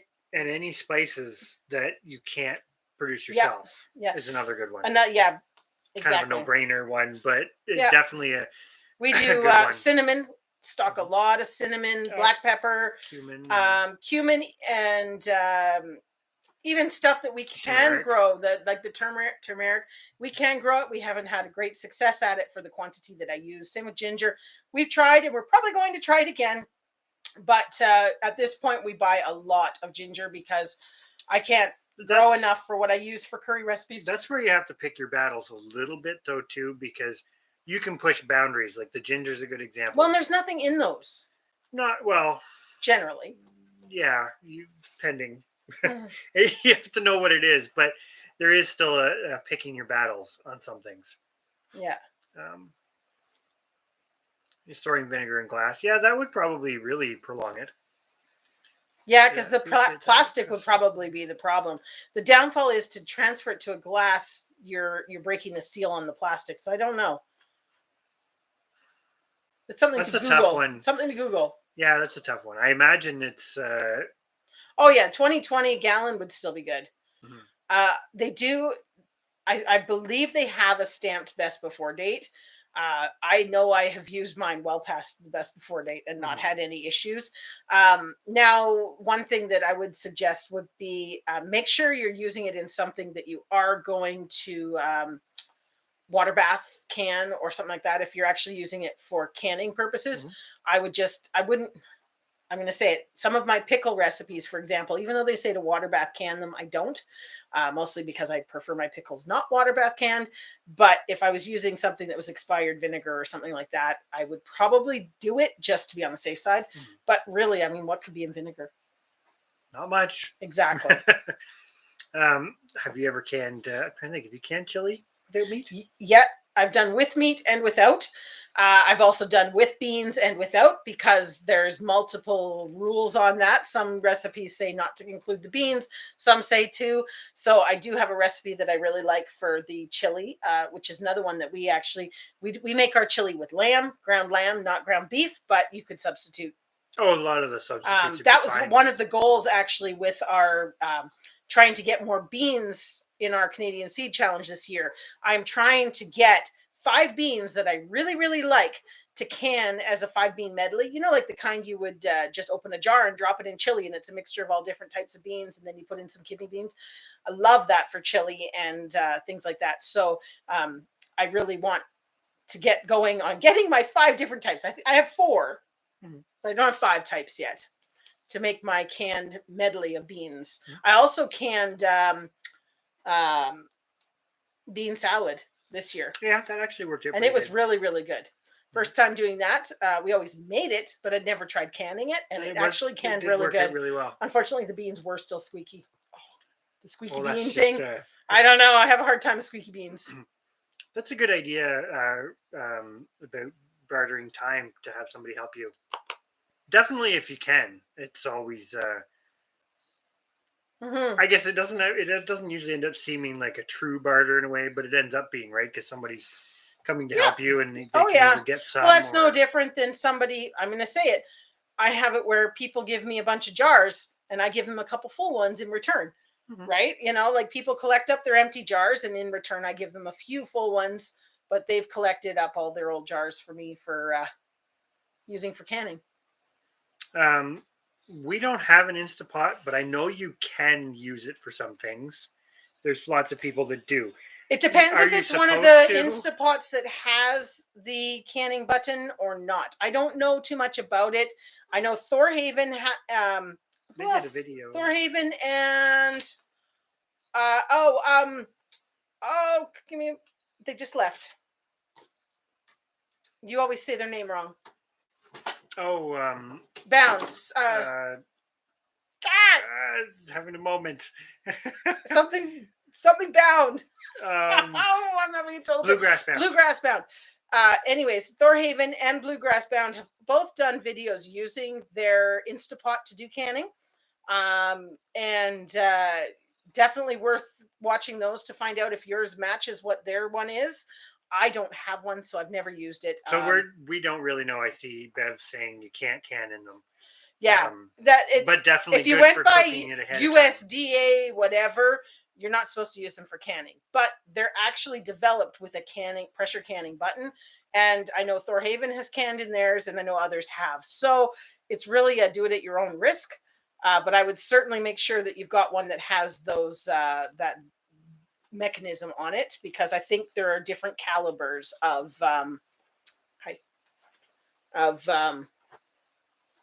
Instapot. That's what I mean. Yeah, Eldan's got a good idea, like the pooling / distributing excess amongst other people that are doing the same thing. Yeah, absolutely. We're on the fence on the ginger. It grew, it spread, etc. It's really, really slow, and we're kind of to the point. We're going to build a high tunnel. If we get that done, plus the greenhouse, we might do it again, because we think that might give it enough time to actually get to being mature. But there doesn't seem to, where we are, there doesn't seem to be quite enough time. Yeah. The Honey Badger's cans chili with beans and meat. Yeah. Ham and beans. Yeah, you've done that too. And ham soup, pea and ham soup. Oh, that's one of my favorite. Pull it out of the jar foods. I've jumped all around again. I know. You've got chili with beans, yeah.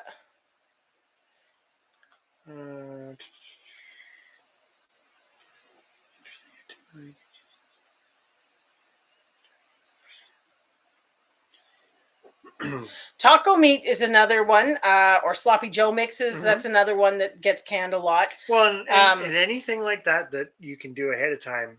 Oh, it just makes it so much easier. It's just getting that little bit of time. Go down. There you go.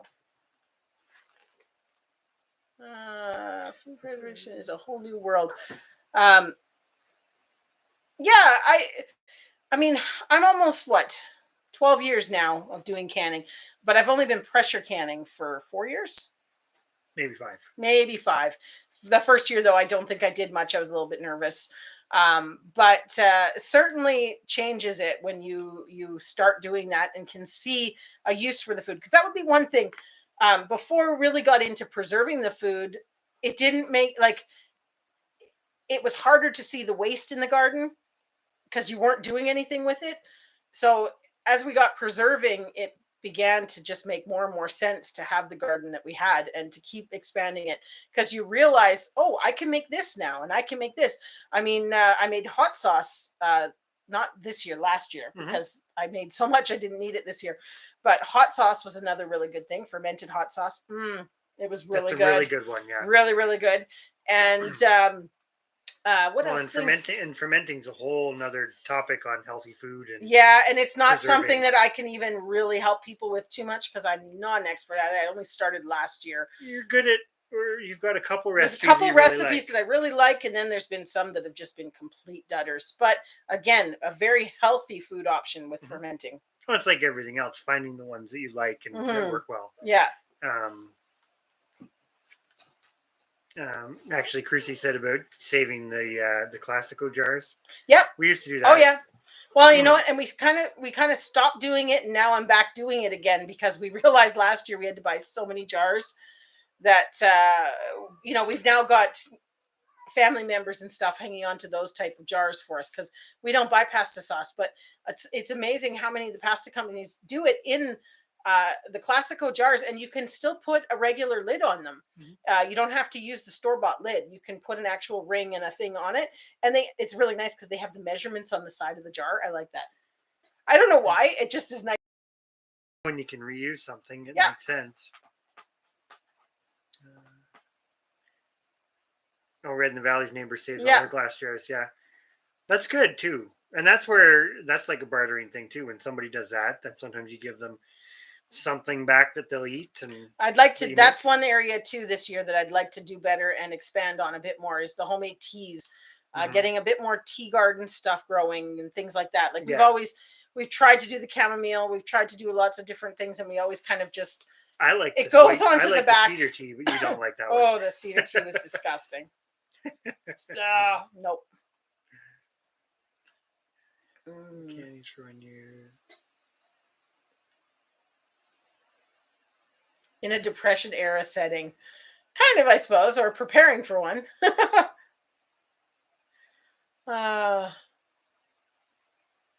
You don't think, but Eldan likes the fermenting.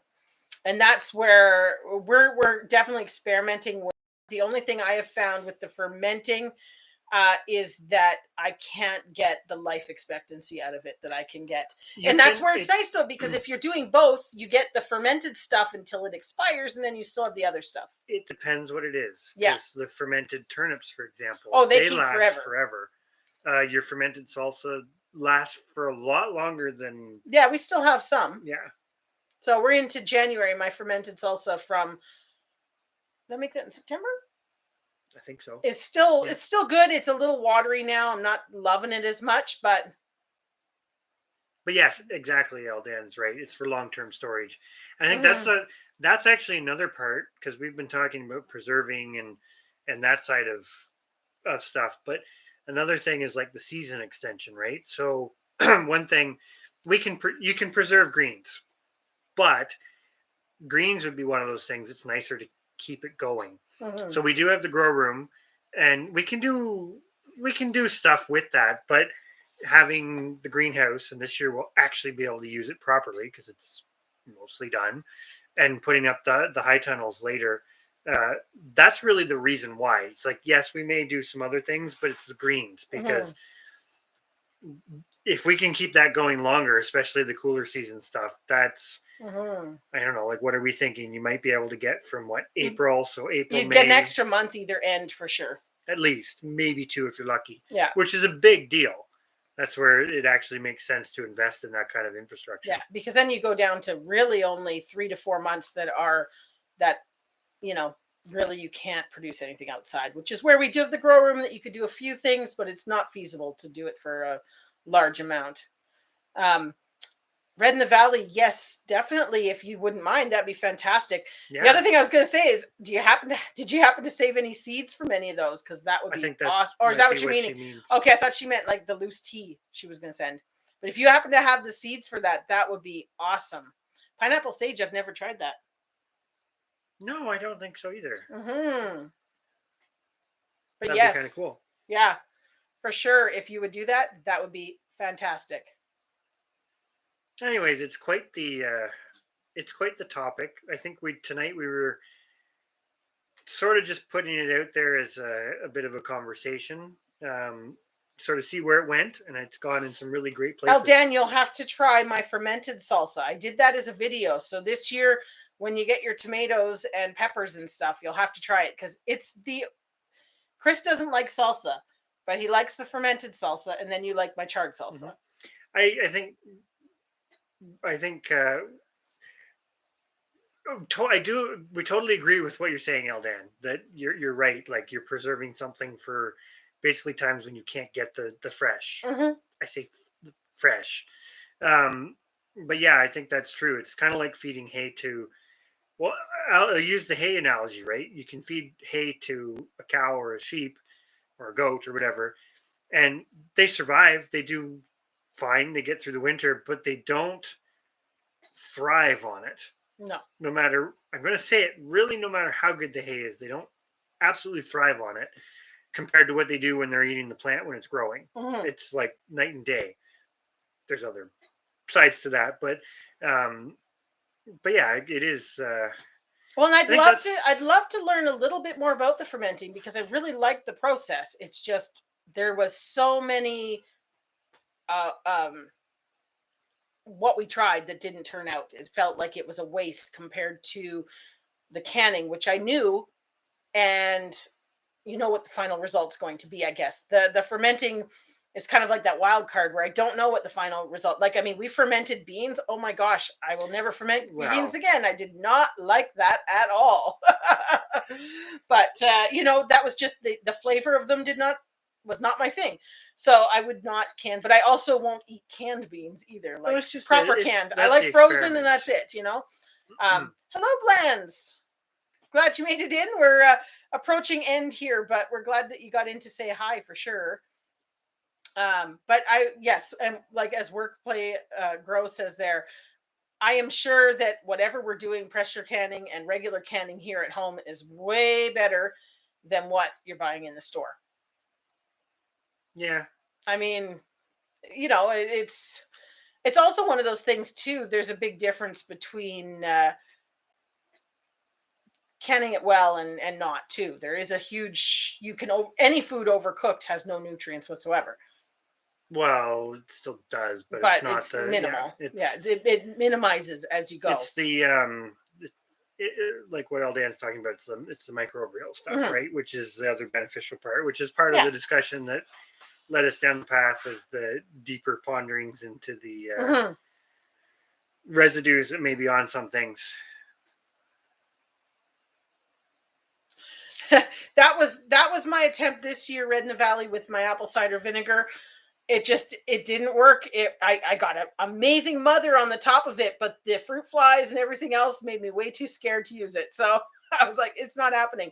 But there is some stuff that does work out fantastically. And it is, unfortunately, it's years of trial and error to kind of master it. And then once you've mastered it, then you look back and go, oh, this is great. But at the same time, when you're growing a planned amount to produce a planned amount, to then make a batch of something and have to throw it out seems a negative. So I kind of am playing around with it and doing maybe like 3 or 4 new recipes with fermenting each year. And from each of that, I'm taking it and maybe I walk away with one that I really like and the rest just, nope, sorry, that was a waste. It is what it is, but now I'm planning for that so that it's like the fermented hot sauce. Oh my gosh, it was absolutely amazing. I didn't care that I had to keep it in the fridge and not can it. It was so good. It was worth it. It was good. So good. Yeah, I think too, one thing because you tried to make the apple cider vinegar and we were trying to make, I'm going to say it, like a feed grade to give to the livestock as a supplement in their water to see if we could do it. So we didn't do it with an airlock. That makes perfect sense because then you wouldn't get the flies, you wouldn't get the whatever. Yeah. Exactly the way you do wine. That makes total sense. I think for us, it was just, we were trying to make it this year, and there's a million excuses for everything, but we were trying to make it this year at a time when we were doing a lot of other stuff and we weren't really set up. And then, That's really good idea, honey badgers. And I even have one of those with the demijohn downstairs. Yeah. Maybe I'll try that next year. We can make that work. Yes, because we have a lot of apples, and to be honest, we don't even have to use scraps from our apples. We just chuck a whole bunch of apples in. Yeah. But yeah, it didn't. I made it the first year and it worked out really well, but I did it in a small. I think that's where I went wrong, and that's where tried to go bigger. Everything goes that way. You try and go bigger, and it becomes a problem. Because I made it 2 years ago. I did the apple cider vinegar, and I made them in 2-liter. 2-quart canning jars, and it worked out perfect. Had a little top. It was great. Then we went to doing it in 5-gallon buckets this year. Not so great.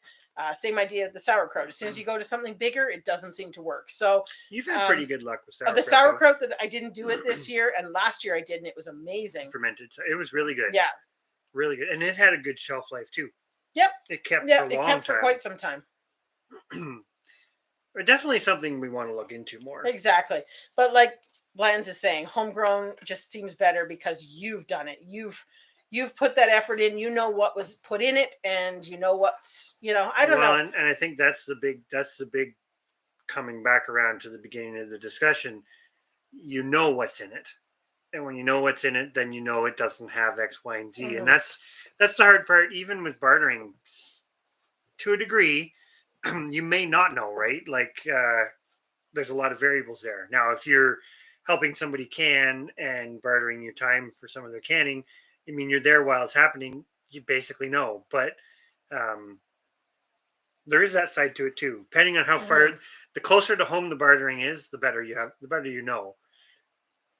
As far as those other things like the chemicals, pesticides, all that sort of stuff. I wonder if you could make apple cider vinegar just with the pressed juice, because that'd be a lot easier in a demijohn. But I thought you needed the peels and stuff. For something. Probably, yeah, you do. Anyway, something to look into, but yeah, love the idea of the airlock though. I think that's a great idea. Oh yeah. Work playground. Dairy in the winter, vegetarian, but I eat dairy and eggs. Yeah, raw milk all winter, very nice.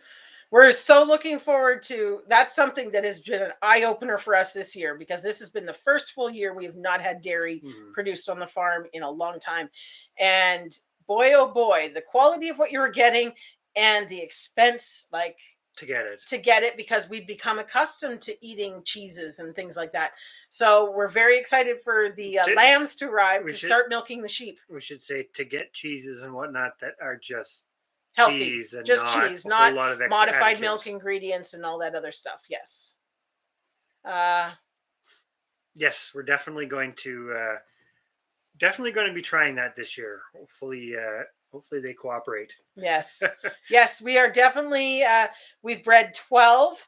I do think we probably will be milking 10, because there's 2 of them that are, I'm going to say they're crazy sheep. They are completely wild. I don't think I will be able to milk them. I can barely catch them. But sometimes I'm talking about moo and patches. Moo and patches patches might change, but sometimes they change after they lamb. They get a little friendlier. But yeah, that's the plan anyways, is to milk basically from beginning of our lambs are all expected in May. So from beginning of June through till I'm hoping to get to September, October. They say kind of max you're going to get is 4 months out of a sheep.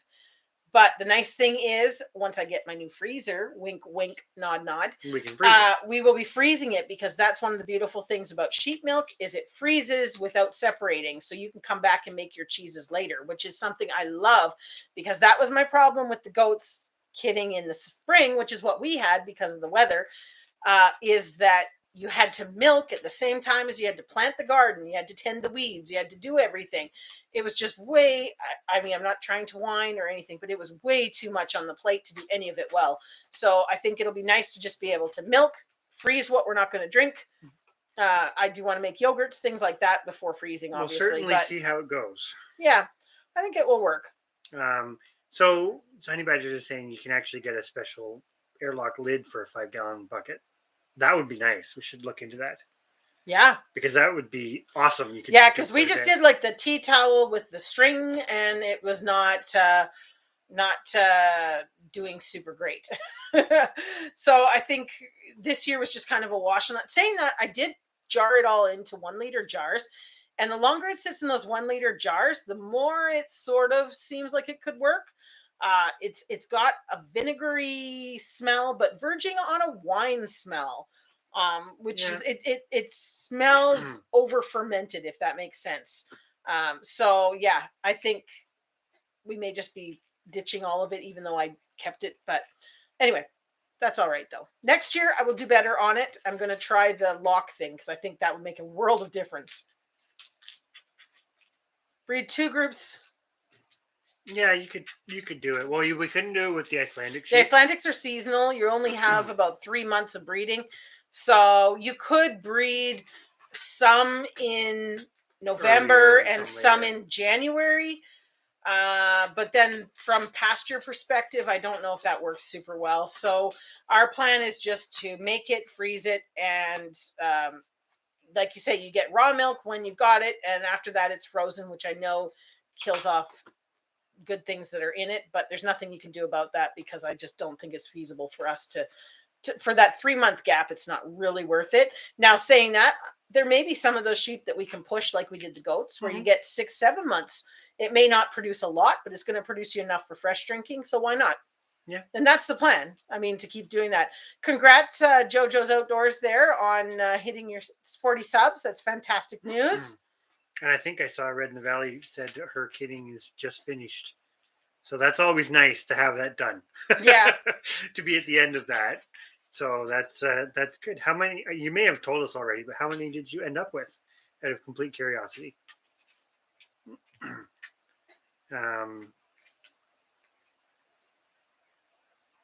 And Blanche is saying too that they January to April.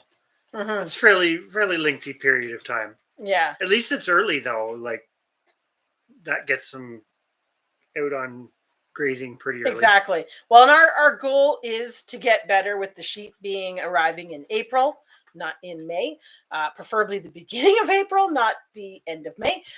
We just have not been organized enough on this new property to get it sorted, to get them bred at the right time. But next year, maybe. Thank you very much for all your help with some of these bots and things tonight, Cassie. We appreciate that. Have a good night. Some people have to work in the morning. Yeah, we'll probably end here sooner than later. But how much do you get from an Icelandic? We don't fully know yet, but we've done some research on it. Yeah. So research says that the average is if you leave the lamb on. So that's our plan. We're going to put them out with the lamb, and then at night they're going to come back to the barn, have the lamb separated. I'll milk in the morning.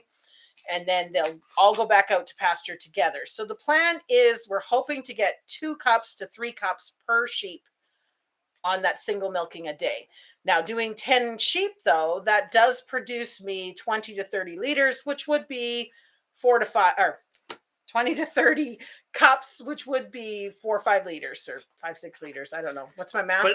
I'm not good at the mental math. Anyways, my plan is to milk 10 and get 20 to 30 cups a day, which would be roughly 4 to 6 liters. What we have noticed so far is, though, they milk really fast. Yes. So we'll see how that plays out, but getting that out of them is a very quick ordeal. So you're milking more animals, but then if you want them for the fleece and the meat anyways, it's like this balancing act, right? Mm-hmm. They're not, by no means, they're not the Jersey of the sheep world, but you do get a respectable amount for the input. I think that's the other part of all of it too, right?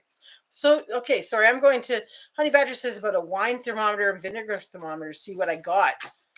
Maybe I need to look into this more. Maybe I won't throw it out yet and I'll see, because it may, and like in the jars that I moved them to, they've got their little, like the mother on top that they talk about keeping that to go to your next batch. But I'm nervous. I've not tried it myself. Mostly we were doing it for the animals, but this batch even I hadn't given to the animals. So, but yeah, Eldan's right there. It's about 2 cups for Icelandics. And we're really hoping to push them beyond that 4 months, at least some of them. Like I said, last year I did, when was that I did the milk test? Oh, you were late. It was in September. It was late August into September even maybe. And we'd already weaned the babies. The moms had been without the babies for quite some time.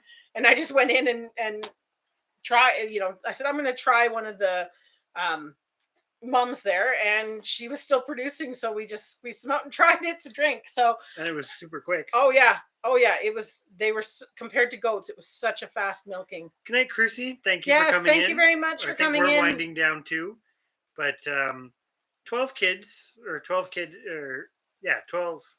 successfully, and they were all singles. Okay. Well, sometimes singles aren't a bad thing. We always said when we were doing the goats for milking purposes, it was nicer to have singles because it was less strain on the mom, which meant you got to take more milk without having to supplementally and the other thing was, if you were breeding that many, that was so many animals that you had to move, you had to sell them, you had to do something with them, because you couldn't exponentially grow your herd. We've got the same thing with the sheep. I mean, we consume in our family 10 sheep a year, but or we would. Well, that's the hopes. This year we only did 6, but which is still a lot. A lot, yes.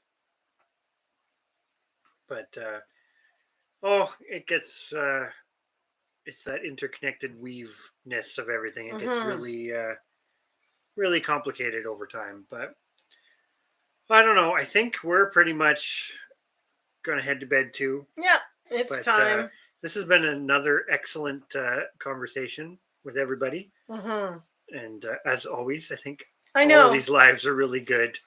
Yep. And we may Well, we'll see. We may have a similar topic next week, although we always get off into We always other venture into tangents. different topics, so we'll see what we come up with. Go a But little further into some of it. and just again at the end of our little chat, we don't have too many people left in here, but just a reminder, head back to our economics video. I want to make sure that everybody that follows us regularly in our lives doesn't miss out on commenting their guess on that video in order to be entered into our draw for prizes.